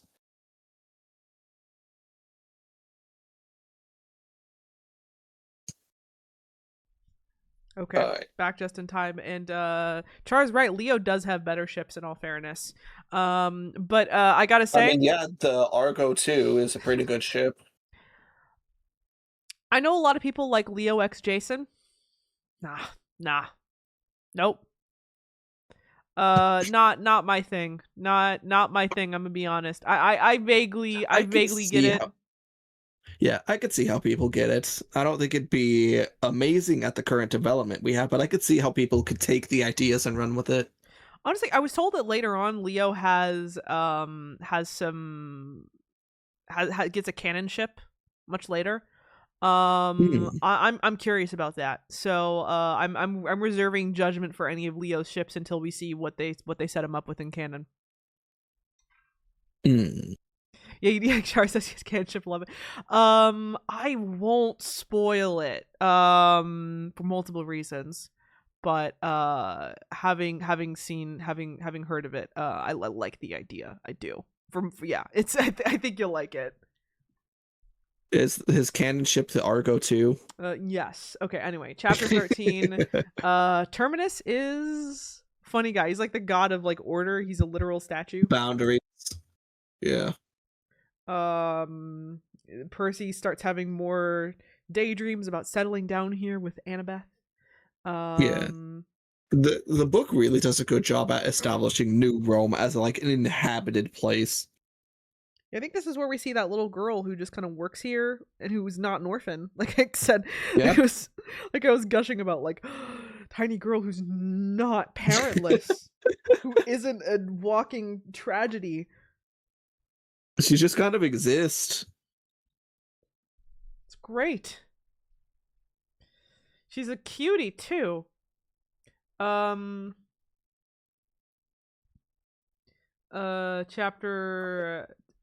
14. Oh yeah, I got into for some reason I was convinced for a little bit that Gwen, the soldier that like had gotten killed, might like be suspicious or something, or that she might like I don't think that's actually going anywhere. I'm pretty sure she like, now that we're at the end of the book and just nothing happened with her, my assumption is she's just never going to appear again and that like nothing's gonna happen with that. But for a bit there I was actually convinced that she was somehow a spy of Gaia, but don't think that's the case. But yeah, the quest gets approved. They need to head up to Alaska to get that standard back. Frank is leader, like you said, and that's kind of unusual because Percy's right there. Percy is the title of this book.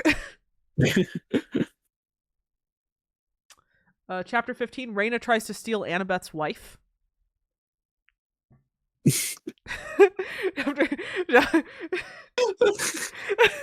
I love how you phrase that. I mean, you're right, but I just love the phrasing of that.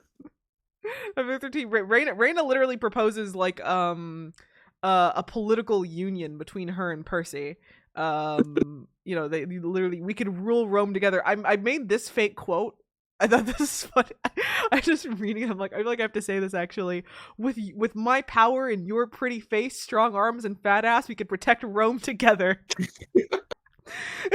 Yeah, most notably, Percy says no, and then she hits back with this line of, "A man who turns down power.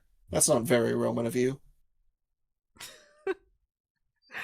My thing too Percy is has risen this book. the funny Like, thing too is that later on, her sister gives her a similar proposal, being like, maybe you should, maybe you should become my wife with the Amazons. You'd look pretty good in you'd look pretty good in Collar. chains, wouldn't you? In a collar, wouldn't you? And Percy's like, no, thank you. I have a girlfriend. This is Annabeth's wife. They keep on trying to steal Annabeth's wife. Like I said, Percy Loki's got game in this. Gaiman a lot. Gaiman that all the scary, powerful women want him as a trophy wife. Right.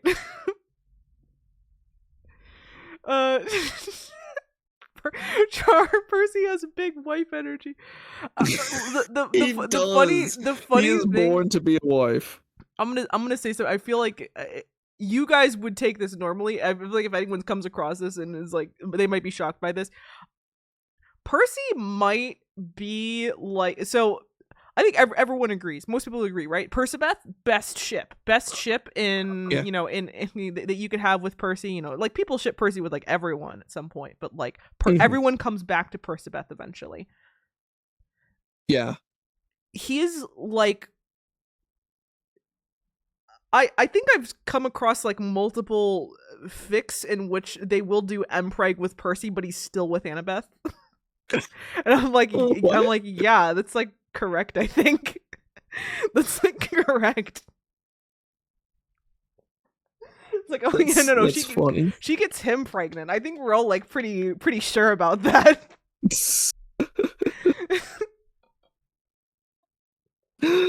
I mean, you're right. It's hilarious. Even though Annabeth was born, it's just how it happened.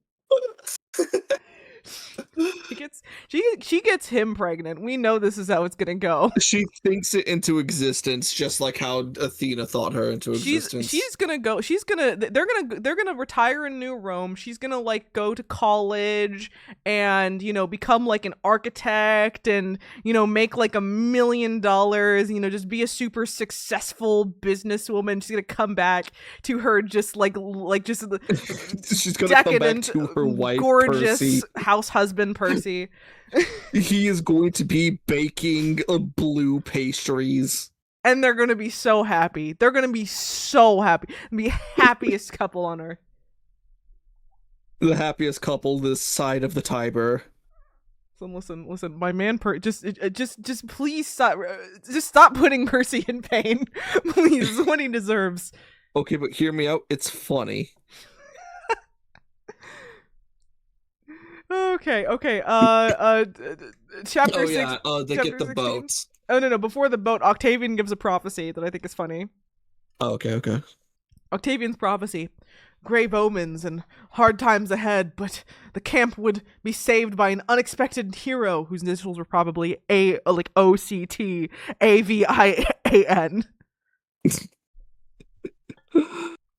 I forgot how much of a funny bitch he is. Mm-hmm. And yeah, the steel rowboat. Shitty steel rowboat. They say, they say, we're going to offer you all the resources of the Roman Navy. It's a single rowboat. The rowboat disintegrates upon them reaching the next shore. It is basically just a dinghy. Chapter 17. My literal this is where we got more of Hazel's backstory. And my first note is, remember when I said World War II would be less relevant as we went on? I was so fucking wrong. I'm so sorry for the both of us. I was so wrong. I must have just blocked it out genuinely. I can understand. Don't worry. And chapter 18. What do I got? This. Oh yeah, this is where I genuinely started to ship Frank and Hazel, and I was like, wait, no, stop that. Stop being cute. I think where it started to convince me was because Percy's like passed out. Percy's like passed out on the Percy's ground. just gone. Percy like sees Polybotes and like has a panic attack basically and passes out on the ground. And Frank and Hazel are like dragging him. Like Hazel has her flashback, and then Frank like talks to her and is like, before she can even really try and explain herself, he's like, "Yeah, you're like a time traveler or something, right?" She's like, "Oh shit, how'd he guess?" And he's like, "Cause you keep on saying things that my grandma would say. Well, not my grandma, but a grandma." Yeah, it's basically just like, yeah, dude, like you said, like, oh wow, things have changed. You're like, it used to be like this. Like, it's not that hard, dude. In true Frank fashion, he realized but didn't want to say anything because he I thought that'd be didn't want to be rude. rude. Yeah, it's great. Oh, I love him. He's such a sweetie. But what do we even got here? Try to remember the context from my chapter 19 notes. I put they got jumped by They grass. got jumped by grass. They did. But I was mostly just here glad that like, oh yeah, we finally got breathing room enough to allow an emotional beat to land, because that emotional beat managed to land. We felt it. We felt it in our hearts and souls. It did. Then yeah, Thank you. Percy passes out, and we meet Iris, the hippie lady. Yes, we do. It's kind of funny. Like building up to it is just like, all right, there's a bunch of rainbow stuff here. This is totally Iris, and then like, oh, yep, it's Iris. She's apparently into Buddhism and Taoism, which is very funny. Iris is one of those characters where it's like she was referenced a lot beforehand because the the Iris messaging is a major mechanic in the books. But this is the first time we see her. It's technically her Roman counterpart, though we're not sure if there's like a difference at this point. I'm pretty sure it's the same person. Though funny enough, yeah, the Romans have no clue what an Iris message is. They don't do that. But Iris, they always do like pigeon or whatever. Yeah. Also her shop is called Rafflecopter. It's a co-op. That's an ancient fucking joke. That's I haven't heard that joke in a long time. Are we old? We might be.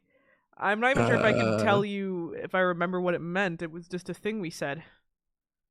I think it first started off from the old Microsoft text-to-speech thing. Because if you make raffle, then it goes like woof. I can't replicate it. I think that's how it started off, but like, that's just getting into old stuff at that point. Let's let sleeping memes lie. Oh no, there's a basilisk. Oh no, there's a basilisk. Whatever will they do? Oh wait, Frank, you're going out there? Frank, no! Oh, he summoned a Spartan. He summoned a Spartan. It was super effective. It's very deadly. Quite so. He can only do it 2 more times, though. Oh, also the thing that he mentions where it's like before he held on to the piece of charcoal himself because, you know, his grandmother was rightly so like, hey, you know, whenever people try and avoid fate by like putting it somewhere else safe, you know, if you put it in a vault somewhere, then probably somehow the vault's gonna burn down a year later. You know, that's how this shit works. Dramatic irony and all that. So that's why he had only held on to it himself, but then Iris directly tells him like, hey, you should probably like give it to someone you trust a lot. And it's like, okay, now that Iris told him, now he's allowed to do it, I think, actually. I think it was something about like, oh yeah, you're like fated to burn up holding it. So what if you don't hold it? I basically saw it as like, okay, yeah, if he had the idea himself, doomed. Now that Iris told him, it's okay. Yes, the gods themselves have decreed. It's still a red flag, but it's dimmed ever so slightly. He does, in fact, give it to Hazel. I don't think it's in this chapter, but you know, it's later. We're pretty sure he's going to give it to Hazel at this point. Yeah. And you know, Frank ponders the family tree, the family mysteries, and the undead soldier Gray as Frank calls him. Yep, the old Spartan, which Mhm. he actually didn't tell them. He hid it from them for a bit because he was scared they would judge him about it. He's just like, oh no, I summoned an undead. And then meanwhile, we have Miss back from the He's dead. like, oh, that's so creepy. I'm sure the daughter of Pluto would be horrified by that, would never want to speak to me again. He overthinks. He I love him overthinks. for it. I relate. Chapter 25, Percy's memories are growing fainter the further north they go, but we do find out that Tyson is looking for him. Oh yeah, I wrote this down. General props to my very mentally well son, Percy Jackson, who certainly isn't having several crises about his usefulness after fainting earlier. Certainly isn't like having like a crisis about how he's useless to these people and how he can't do anything anymore. And Percy is too used to the idea of he's the one who helps everything. he's fine. He's doing fine. He's fine. Exactly. He's fine. Chapter 26. Was I the only one that saw all this? So this is where they travel up. So Iris points them to the direction of the prophet Phineas. To get something or other, get some help, to get some prophecy. Get some prophecy help going forward. And he's a prick. But in all fairness, the food trucks surrounding him all sound incredibly delicious. Yes. Have you ever had a Korean fusion taco? I have not. They're really good. They usually do it with like bulgogi beef, cabbage, some sweet and spicy sauce. Oh, okay, that sounds pretty good. I read that and I was like, I want one now. Relatable. Mm-hmm. But he is the absolute worst, though. So he was originally cursed to have harpies steal his food, due to him. There's some more King Midas shit. He was a bitch to the gods, and they said, "Ha, bet." So they forced him to starve to death, basically. But he's back now, and he, instead of just appreciating that he no longer has to starve and just eating, he decides to specifically curse the harpies back, the people who objectively had the least hand in it. Yeah, they kind of would just curse themselves too. Literally, yes. So now the harpies have to eat food off of his plate. But he always scares them off. And yeah, he scares them off every single time. So these poor creatures are literally starving. And it's made even worse by how we see Ella the harpy, who is... She's a good girl. A sweet little bird girl with a didactic memory, who she remembers everything, basically everything that she's ever read or heard, which means... Is that what that's called? Yeah. Which for one, she reads a lot of books at the library. She lives in the library's attic. And for two, she sure overhears a lot of prophecies from Phineas, which means that basically, so long as they have her, they don't need to deal with the jackass. Yes, but there is one thing she doesn't seem to know. Where is Thanatos? She doesn't. But she's very pitiful. She's also red, which I like. Terrified of Phineas. Though she does know that Phineas is not one to turn down a wager. The man likes to gamble. He knows fate, but there still is chance. So Percy the Audacity Jackson decides to set up a little bit of a gamble for the two of them with that Gorgon's blood that I was talking about. He basically says, he Princess Brides it. 1 vial is poison, 1 vial of Helia. So, Phineas being a blind prophet, as these things usually goes, could heal his blindness, or might be able to heal Percy's memories, who knows, but, they do 50-50, basically. And Percy takes his bet because he's like, okay, Gaia, who, you say that I'm important to your plans? Who's more important, me or him? And so Gaia makes one of the vials tremble with a bit of in some earth shaking. And Phineas says, cool, yoinks that one. Thank you for the sign, Gaia. You're totally great, bro. Totally fine. Anyway, he falls over dead. The funniest part is Percy was like, "Oh no, this tastes like gasoline," and then like, "Aha, you fool! I am with Gaia." And then Gaia's like, "Bitch, you thought." He dies. It sadly doesn't heal Percy's memories, but he doesn't die. Yeah, yeah, which is always a plus. Always I mean, we were like halfway through the book called Son of Neptune. I think we all knew he wasn't going to die, but Percy didn't die? I never would have guessed. exactly. So it was pretty much, it was a sure bet for us, but he was quite nervous. And oh yeah, this is where we get a lot more Hazel stuff. All about, a lot of stuff about her and her mother. And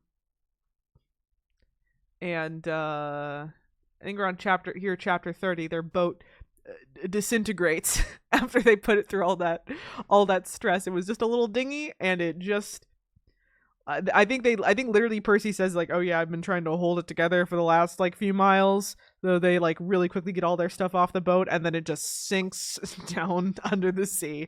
Like, well, it was not a seaworthy vessel. It was not. It straight up gives up.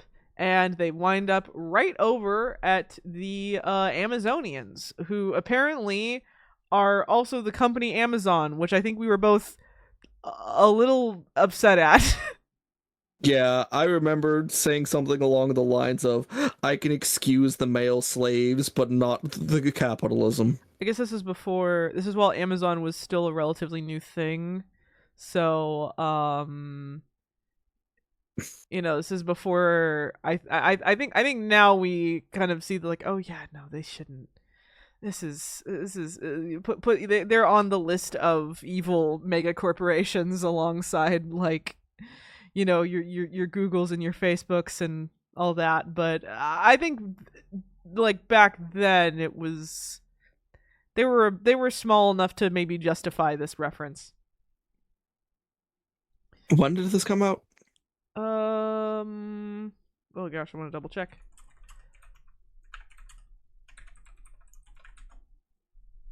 2011. Yeah, okay. I'd say that they were quite a bit smaller then. Yeah. This is also where we meet Rhaena's sister, the other one on Cersei's island. Yeah, Hilla. Hilla. And yeah, we also find out that they keep male slaves. Well, they're not. They actually specify they're not slaves. They just know their place. Which, I mean, to be fair, if I'm a slave driver, I'd probably say that as a euphemism. but then she has this one line later on in chapter 31 where she says, "No, we like men. We just like to show them who's in charge." And I had to like take a step back, and I'm like, do these guys actually know what's up? Is that is that is this I remember that one scene from Futurama, and I was like, Death by Snoo Snoo? I'm like, do these guys know what's up actually? Do these guys know what's up actually? Is it like, hey, I put in like, I put in 7 hours a day at the facility. Again, this is before all the really horrible shit about Amazon's conditions, like working conditions came out. So this is a feasible joke. Put a few hours in the facility, and then cuddle up to my cuddle up to my favorite Amazonian who like feeds me grapes or whatever. Like okay, Feeds you grapes. No, you'd be feeding. You feed her grapes, feeds you grapes. She sits on your face a little bit. Like it's all good. Like. Maybe they know what's up. I don't. I'm not. I don't want to kink shame. Maybe they know what's up. Listen, I would love a power bottom Amazon GF. Just saying. It's assuming she doesn't. I think that's a deep, heavy assumption that there's not pegging involved. But it's a worthy sacrifice. Worthy sacrifice. Oh yeah. Also, I think this is where I was. There was a moment where I was thinking like, oh yeah, them being kidnapped by pirates, and I guess they managed to get themselves out of there. But there's definitely some implications wrapped up in that. And I think that was kind of when I had to go back and remember what they were talking about with Ella and Phineas and all that, and how he wanted to like chain her up, and there was a part of me that was like, oh yeah, with how like traumatized she seems about him and how afraid she seems of him, I was definitely, I'm like, oh, are they like implying something here, I or mean, am I just reading too much into it? I don't know. all I personally read from it was torture because basically they were just saying like, oh yeah, for harpies being bound is like painful. I was just like, oh okay, it's like a torture thing. But it was still like, Torture without saying it. it was still very, it was still like, huh, this is, it made me hate Phineas more, and it did make me wonder for a second. But anyway, Hazel and Hyla, they hatch a little prison break plan, and Mhm.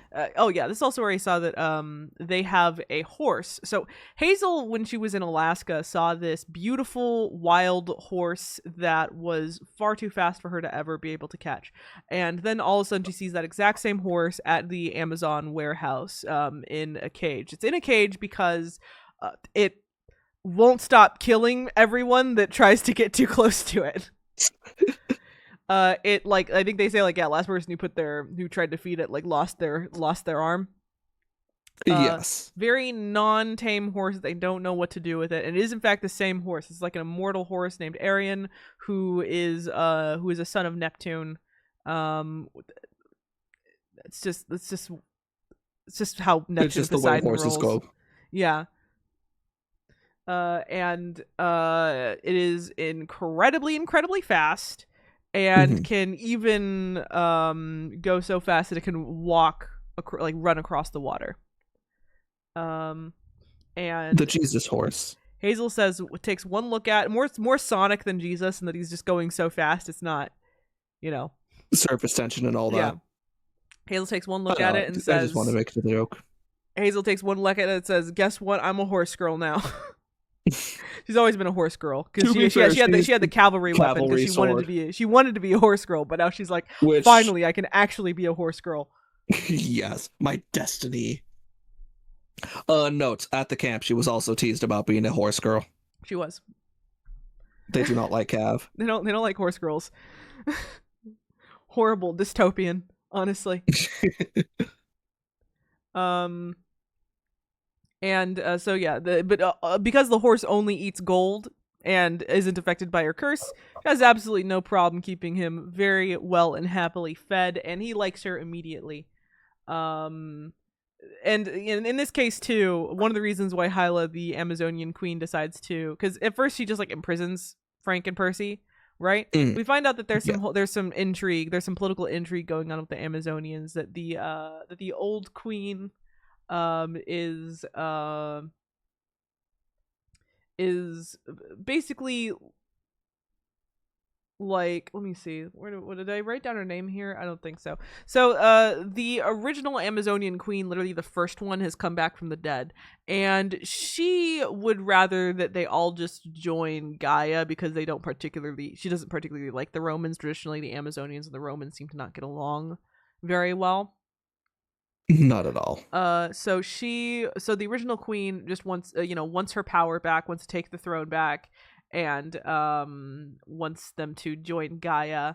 But Hyla doesn't want to do that. She says we should remain neutral, or we should help the Romans. Help the Romans, or at the very least remain neutral, is her stance. And but the problem is that, to become the new queen, you have to challenge the other one to a duel to the death. Yeah. And normally not an issue. Die. Yeah, the old queen came back from the dead because the doors of death are open. She keeps on coming back. Where with Hyla, there's not really a guarantee that she'll come back on the other hand. So basically this deal works both ways with her and Hazel, which is that if Hazel actually succeeds and they manage to free Thanatos, that, her predecessor will stay down, so to speak. And so, but she needs to actually keep up with defeating her every day until then. I wonder if she'll manage that. Obviously she will. Oh, you never know though, Lily. It's one of those things where it's like, if she wasn't going to be able to manage it, they would have shown it. But the fact that they instead, leave her before we get that concretely means that she has to win. As Yeah. as books, Rule of narrative. rule of narrative. The fact that we don't see it means it probably went well. Yeah. Anyway, the jailbreak happens, and Hazel gets one of her first of many badass moments. Woo. And thanks to having the horse, the not having a boat anymore isn't a problem. Though it is kind of funny because the horse goes incredibly like speed of sound fast. Yes. Also, he keeps on cursing apparently, and Percy's like, "Jeez, I don't want to kiss translate your mother that. with that mouth. With that mouth." Yeah. Also, something I did remember is Frank had said like, "Oh wow, that was a really impressive thing you did right there with the goal," and then Hazel was like, "I want to hug him right now." Was that hug or kiss him? I didn't have it written down. Probably both. It was kiss. Okay, yeah. Also, chapter 33, the Canadians are back. By that I mean the Leistrigarians. Yeah. Percy calls them Canadians, and Frank is like, "What?" Frank, a Canadian, is not amused. He does summon Gray to defeat them, and he's once again afraid that his friends are going to judge him for it, because this time he has to do it in front of them, and they're like, and I was "What?" just like, "Hazel, I'm sorry about summoning the undead. Do you hate me?" And she's like, "I'm a child of fuck are you talking Pluto, about? and I'm in love with you." Exactly. But the reason why the Canadians were there, the Leistrigarians were there, was because Heroes heading north through Canada, and they come across Frank's house where his grandmother still lives. And the Leistrigarians are there because they were waiting for them, hoping to be able to eat Frank. Because they were. Okay. Say your thing because I'm gonna. Because they were told by, I believe it was Gaia, that, you get his family power if you do so. Now Frank they're able to get into the house because, at least these guys stay down for a little bit, in which he goes in and finds out that his grandmother isn't doing great. She's definitely on her deathbed right now, and wouldn't you know, quite literally, she's in a bed. Wouldn't you know, Mars is there too. Just kind of hanging out, waiting to talk to him. Also lets him know that, like, oh yeah, there's a 24-hour time limit on that thing, so you're gonna have to figure something else out if you want to leave. They have an uncomfortable. And remember to do your duty, kid. They have an uncomfortable father-son conversation in which Mars isn't the absolute worst. And they have a discussion of the family gift, in which it is heavily implied but not stated that it's some kind of shape-shifting. Mm-hmm. Frank at least is able to put that together. Chapter 35, Frank wakes up to a plate of some eggs and some nice old food. Grandma says, like, "Man, thank you, Grandma." Grandma says, "Your girlfriend made that for you." Frank says, "Actually, she's not my..." Grandma says, "Well, she should be, idiot." Do it for the bloodline. It is really sweet how the grandma's just like, "Yeah, what you should date. You need a good, strong woman to keep you in check." Actually, and he's like, "Okay." She literally does say you need a strong woman. He's like, "Okay." That's amazing. Also where we get the more deep exploration of how how Rome is, pretty awful. Slavery, incredible racism. We see the issues that they've had with the Chinese and how that made it pretty rough for Frank's great-grandfather over there, who was blamed for a big earthquake that happened. It's been referenced a few times, but it's here that we see definitively that he did not do it, actually, and that they just blamed him for it. We're not even sure why they blamed him for it, honestly. Aside from, well, we have assumptions. Chinese and vaguely related to Poseidon, Neptune. Yeah. In chapter 36, though, we open up with a little like fragment of a prophecy here, Ella's prophecy, which we assume she heard from Phineas. She says, "To the north, beyond the gods, lies the legion's crown. Falling from the ice, the son of Neptune shall drown. Uh-oh. Cuts off there. I think it was at this point where it was just an assumption of like, all right, so which way is it going to be subverted? Because there's no way that's actually going to be a proper one of the two die. And, well, we'll get to it. We'll get to it. But we're definitely getting multiple death flags for everyone, you know?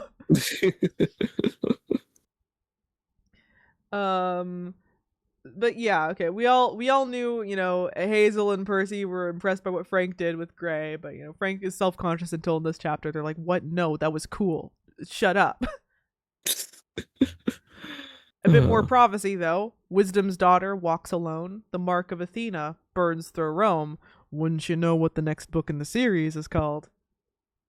Burns through Rome? Mark of Athena. And also Frank tried to turn into a dragon and failed. He gets better at it, probably. Chapter 37, they need to get onto a plane, and Percy's nervous about it, but Ella's outright flat, like terrified. So Percy sends her away, and also tells Tyson and Mrs. O'Leary to, you know, go collect her. Go find her. And they do. Tyson makes a promise, so you know he's gonna keep it, because he's a very good boy. He's a good boy. He's a good boy. If he's not keeping that promise, something deeply wrong happened. He's in trouble. You need to go find Tyson. Chapter 38, Chapter 38, they actually make it to Alaska. And was I the only one that was like, dang, reindeer sausage and weather that actually goes below 70 degrees? That actually sounds pretty all right now. Not necessarily saying the reindeer sausage is something I want to try, but not something I'd be opposed to. I just want to be in a cozy diner in cold weather. I honestly do get that though, dude. That is such a mood. I just want to enjoy that. I'm in a desert right now. They get on a train to go further north, and their train is derailed by monsters, as always. What else do they expect at this point? A break? No, nonsense. That'll never happen for them. Also, around this time, Reardon realizes that Gray is a little overpowered. That's why he's been subtly scaling back how much he can do. Yeah, instead of saving it for the final boss, it's like, all right, I guess we'll use it to save mortals. Yeah, it's basically off screen too. I did notice too that he kind of just threw in the, it only works every 24 hours thing, and then oops, last charge. Now I guess you have to figure it out. I think he, like me, realized that it actually works better if Frank sticks to his guns and just continues being an archery guy. Just works better for his character as far as, putting forth the right message that he doesn't need to change himself necessarily to be happy with who he is. Yeah. Honestly, yeah, with Frank, even though he's a big guy, I still love him as an archer because it's him. It's what makes him him, you know? They set some Hyperborean giants on the monsters and freeze them solid. Mm-hmm. And chapter 40, Percy has to come in to Frank and just be like, okay, listen, my guy. You're a good party member. You're a useful member of this party. Don't be down on yourself so much. I do love how so many different times it's just like, oh, I could be doing better, and then it's just like, no, you're good. I think it's happened with every party member at this point. Literally, the second he finishes giving Frank that speech, he goes off on his own and is like, but am I good enough? I feel completely alone, despite the fact that my friends are right here with me. It's like, I feel more alone than ever. It's like so far away from my friends, and it's like, oh gosh. Yeah. Oh, these drama queens. Did Hazel have a moment of feeling like she wasn't strong enough? I don't remember. Hazel like got good about halfway through. She like I think for hers it self-actualized was more. halfway through the book. Yeah. We love her Speaking for of it, which, honestly. we forgot to mention something. I won't say very important, but something I like to bring up. Remember how she had the on the boat with Frank? She passed out, and then Frank was beside her. Yeah, Frank saw the whole. Oh yeah, here's your trial. Oh yeah, he was down with her at that time, which had a really sweet Yeah. moment where like she was saying like how she had to live through all those years down there, but this time he was with her, so it was okay. And that's pretty much when you knew they were locked in as a couple. Absolutely, it was just like this. This is Endgame. It's like, oh yeah, they're ride or die for each other. Like like Jason and Very true. Piper. Who knows if that one's gonna last for longer than another book or so? These two, I believe, are gonna make it to the end, Yeah. unless literally one of them doesn't make it to the end, which is possible, I guess. Which, I mean, considering Frank Ugh. and his whole. I mean, it's death flags all around at this point. So His character is basically just death flags. anyway, chapter 41, Percy drowns and it traumatizes him. Yeah, notes. He drowns in mud. That's how he drowns. Yeah, it's called a muskeg, I think. So it's like I mean, in areas like Alaska or other places where you get like a lot of swampy um a lot of swampy land, you'll get these you'll get a bit of like soft ground where basically it's just like all like liquid mud, but it won't really look like that from the outside. There might even be like grass on top of it or ice or whatever. But if you step down in it, you'll go straight down, which is why they always say stick to the path in areas like that. Don't go wandering around swamplands and Norlands, and I guess same for in Alaska too. Percy literally takes one step off the path and then sinks right down. Hazel has to go down and rescue him, and she nearly drowns too because Gaia distracts her with visions. And Percy's incredibly shaken up by it. Actually, like it's he's never known what it is to drown before, and now that he knows, he's kind of scared of it. Turns out It's just like, holy fuck, is this what I do to people? It's like, oh shit, I don't like that feeling at all, actually. I'm still gonna drown monsters though. Mm-hmm. This is also where we get a little bit of a the quick mention from Gaia that she's captured Nico. We don't know how true this is, but at the end of the book, Nico's still not there by the end of the book, so we have to assume that there's some truth to what she's saying. I believe. Did Gaia just say it's like, oh yeah, he's in Rome, or do we find that out later? I don't think we know. I just don't think we know. Oh, okay. Why was I assuming he's in Rome then? Yeah, he's not. Mm-hmm. They even say it. Hazel even says like, yeah, he's not here, so who knows where he is. Yeah. Also, this is again another case in which a POV switch is quite effective. Percy like goes under, and then immediately the POV switches to Hazel, and it causes quite the great amount of tension. Right? It's the thing that you get with the movie where it's like the character goes under, and the other characters are left there like holy fuck in shock, and they have to scramble. Mm-hmm. Percy's basically unconscious. And it's quite interesting. 42, they managed to make it over to the shack that Hazel and her mother lived in for a while, and there's some pictures that are probably in better shape than they should be, but they gave an excuse, let's not worry about it. And also that we see a picture of Sammy, who was a young man that I think I already said, a young man that Hazel had a crush on, who is described in a way where he has, curly black hair, he's Latino, he has an impish smile, and I'm like, sounds a lot like someone else we know. And wouldn't you know, Percy even thinks he might have seen him before. And Percy's been getting visions about what's been going on back at camp for a while, including of, Leo.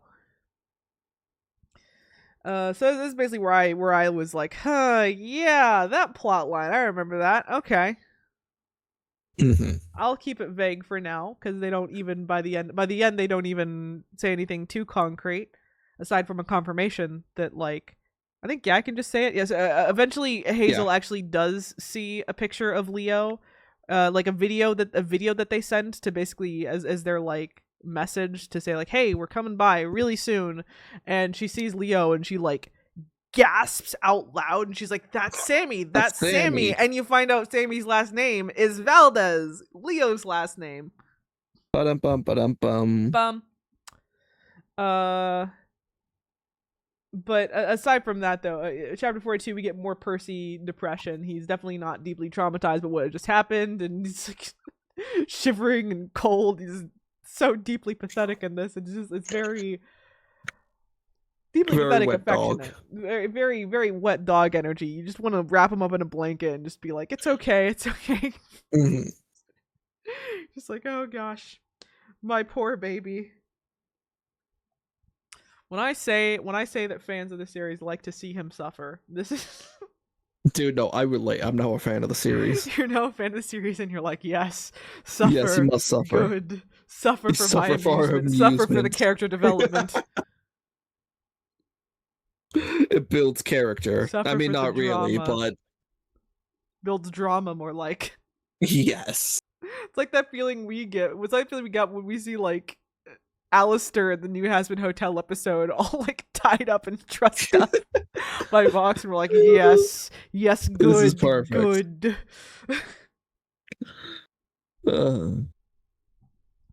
Uh, Okay. By chapter 43, I was pretty confident to be like, yeah, this is the best book we've gotten since last Olympiad, and thank God this isn't going to be a miserable experience.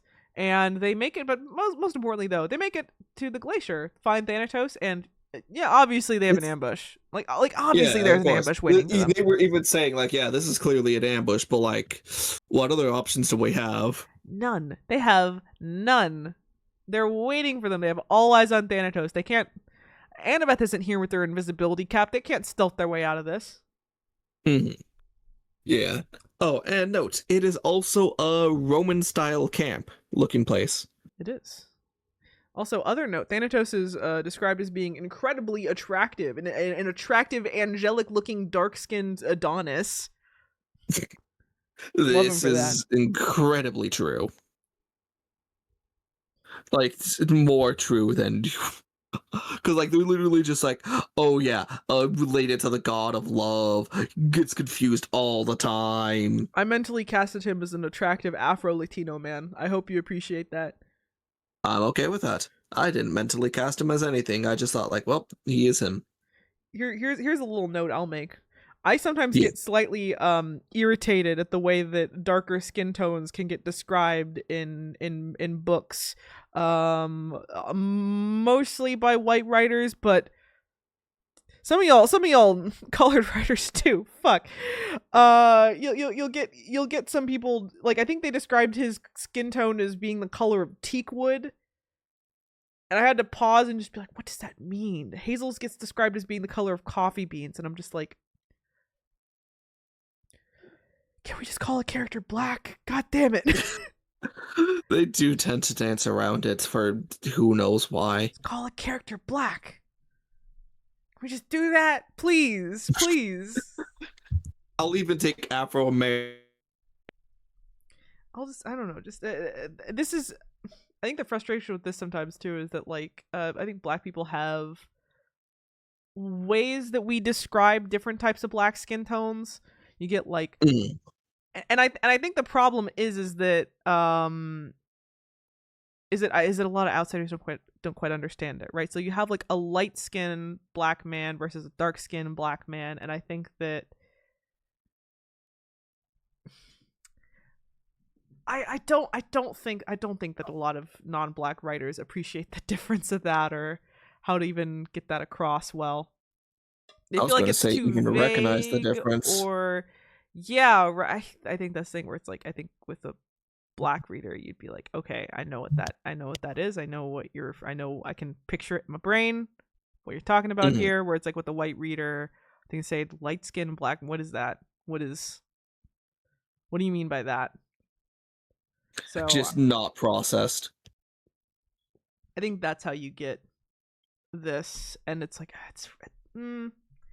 I don't like it. I think I understand why. Also, because sometimes you want to describe people's features in like poetic terms, right? That's how you get that like AO3 stereotype where all people's eyes are always described like Moon. or like sapphires or like chocolate or like shit like that. Ah, It's like it's trite is the thing. It's silly. It's she usually not as had the skin of descriptive. snow. It's usually not as descriptive as you think it is the problem. So Mhm. I heavily encourage sometimes just be like, yeah, you just describe them in like racial terms. Sometimes that's She had the okay. skin of a jaundice patient. Just describe them in racial terms, and white people start to learn more what like light skin and dark skin means.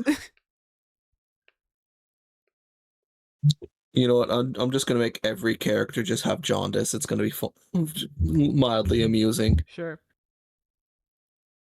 Anyway, this is a nitpick or whatever. But I'm glad that like Thanatos is a handsome young man, kind of just do doing his job. That he's even like agreeable to some extent, even though when they free him, he doesn't actually do much of anything.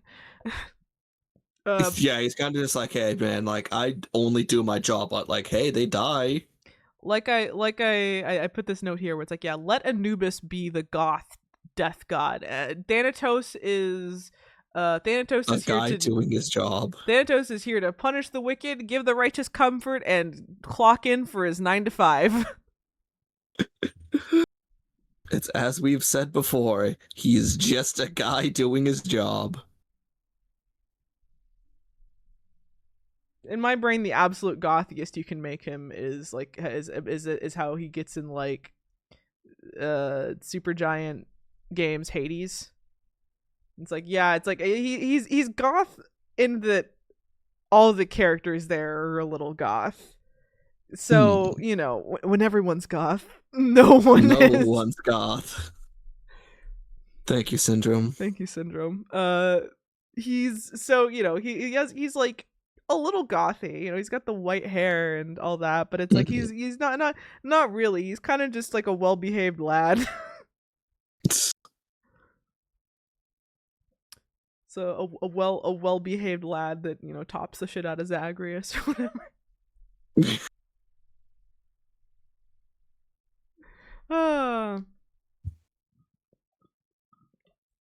I'd say he's the right answer as far as your relationship choice with Zagreus, but we all know the right answer is the throuple. So.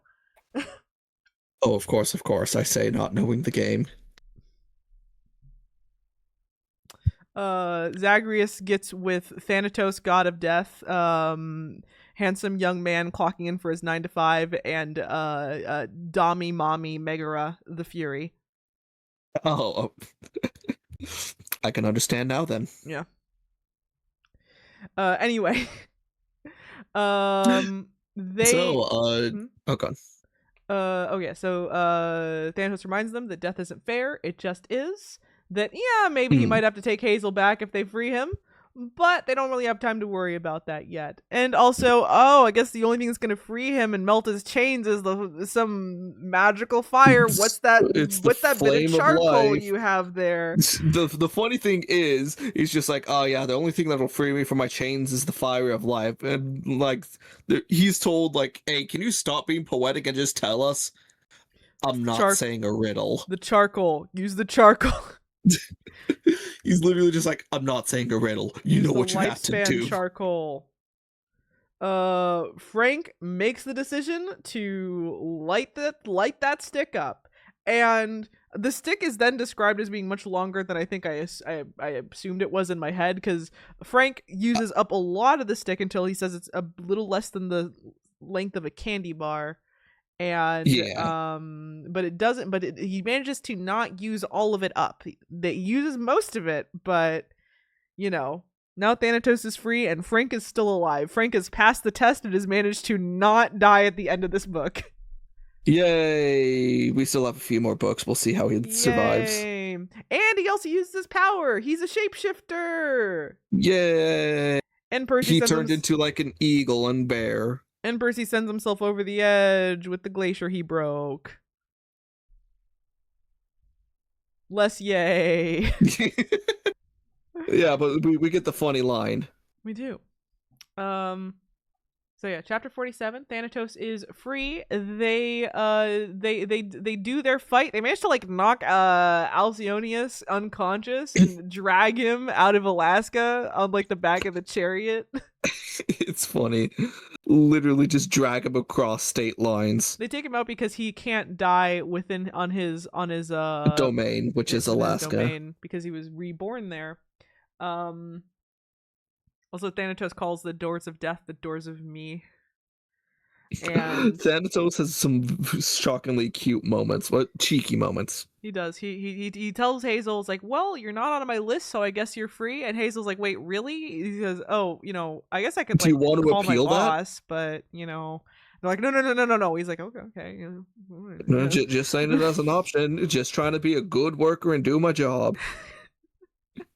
He felt like it was him He's trying so to go mean. above and beyond, like, do his customer service voice, but like no, it's fine. He's just like me for real, for real. He also lets them know that they will be having to go to Rome quite soon, actual Rome in Italy. Mhm. But yeah, they drag him out. They drag Alcyonius' unconscious body back to Canada. I think Frank literally turns into an elephant, beats him to death, says "Welcome to Canada, idiot," and then Hazel kisses him. Yes, that is more In or less that what happened. order. It was amazing. And in chapter 48, my daughter, rides the horse of death, and it's great. Of course. And they also looted a whole bunch of stuff. Because remember, Roman city or camp, whatever. So it's just like, yeah, we got a shit ton of stuff now. They are stacked. Yeah, they come back. Percy did not drown when he fell from the glacier. He was fine. He got better. As we expected. Which does actually bring into question, like, did that bit of the prophecy get fulfilled by him almost drowning that muskeg or not? We're not actually sure. The fact that they're not sure, to me, says maybe it's not been fulfilled Maybe properly. not. Yeah. Otherwise, I think they'd be sure. Because, like, every other time, it's always been like, all right, so here's our recap uncovering the prophecies and how they were fulfilled. Here, it's not like that. It's not at all. So we're assuming book 2 we're going to have to see, or maybe even further on. My money's on Frank drowning. Frank's not a Son of Neptune. Yes, he is. He's not. It's blood-wise, he has Neptune in him. That's not Son of Neptune. That's great grandson of Neptune. Semantics. You're not Tyson. You can't. Fuck, Tyson's gonna drown. I can't believe it. Tyson, you can't just condense the timeline there. Anyway, chapter 49. Percy, they're headed back to town with all their loot. Percy gets his memory back fully on the way. But It was the a battle slow process of everything happening already. The battle, though, has already started, and it's quite chaotic. And also, Tyson got a girlfriend. Ella and Tyson, it seems they have crushes on each other, and it's like, that's a choice. Okay. I don't know how I feel about that shit, but I'm okay enough with just letting it happen in the background and not caring. I'll know how I feel about it in a couple books, I guess. Yep. Also, Percy tries to explain that Frank is distantly related to them, and Tyson immediately just turns to Frank and hugs him and says, "Brother!" And Percy's like, he's not you know what? Yeah. It's fine. Yeah, he's your brother. I love Tyson. He's such a good boy. Very good boy. Incredibly good boy. Chapter 50. So Terminus helps Percy defeat Polybites. Literally Polybites smashes Terminus into a bunch of pieces, and Percy grabs the head because he's fine, he's a god, who cares if he's in pieces. And use it to break Polybites' nose, because you need a demigod and a god to cooperate to defeat a giant, so it works. And yeah, we mostly got that. Yeah, I mean, Terminus won it.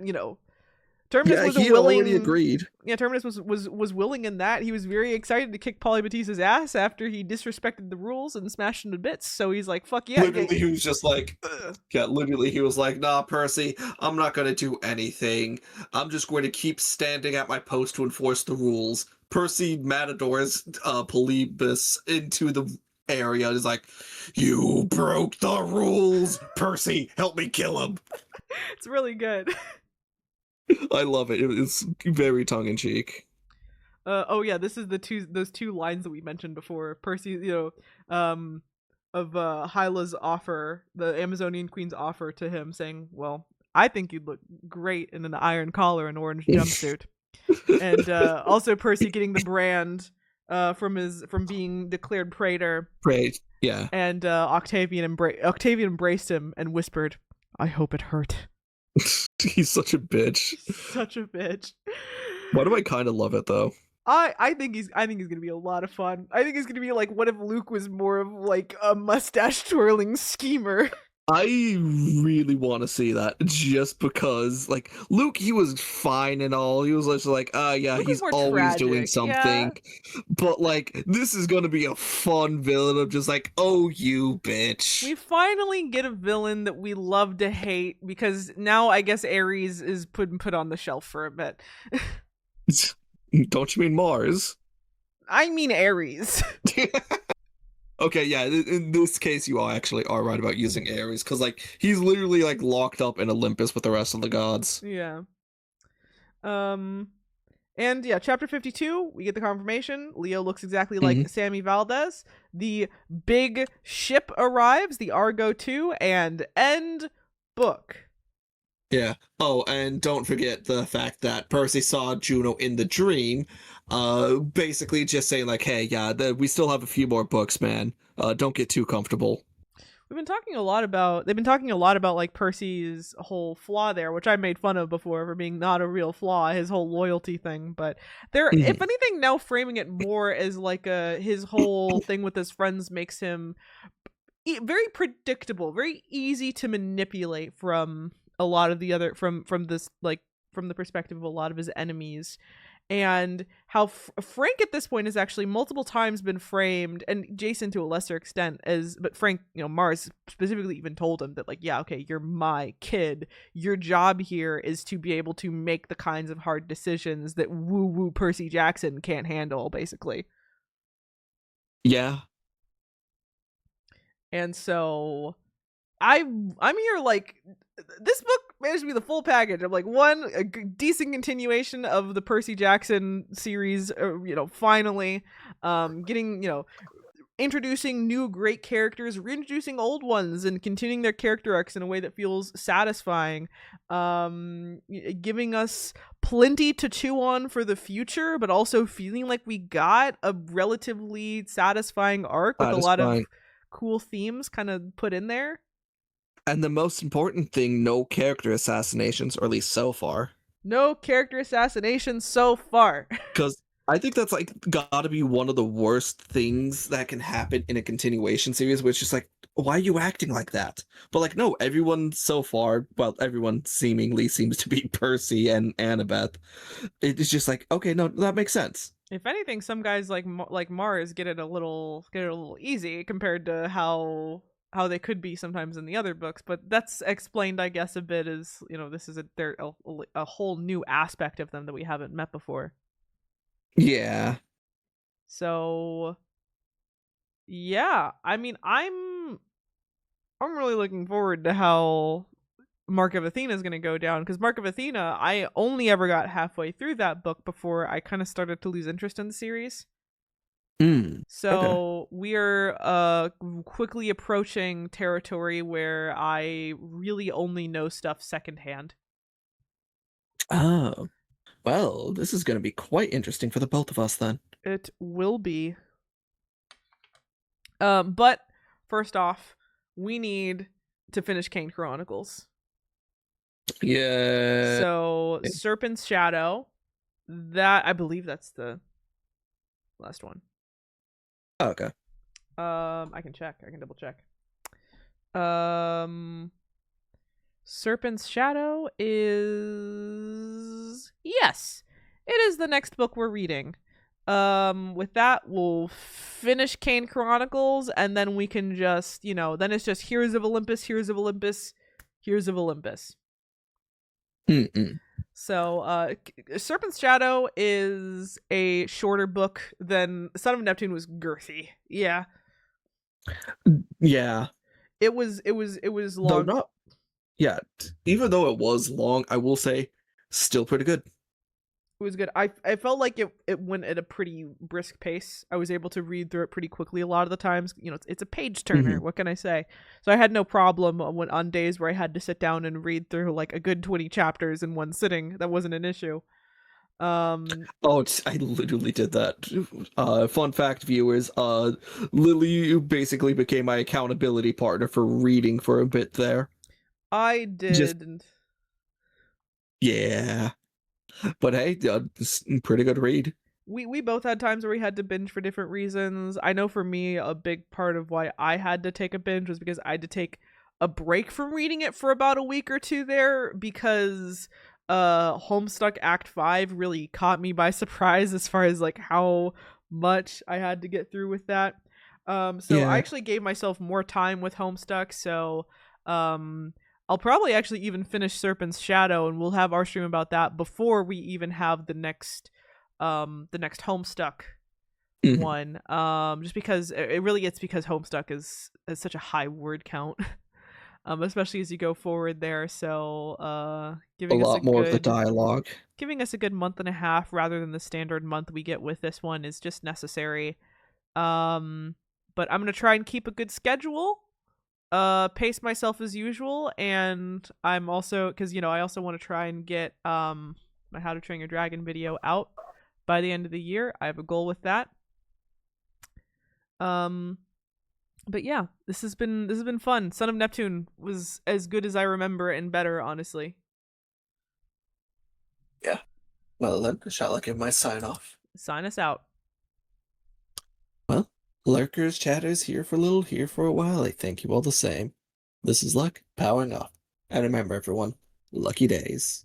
And 3, 2, 1. Good Good night. night.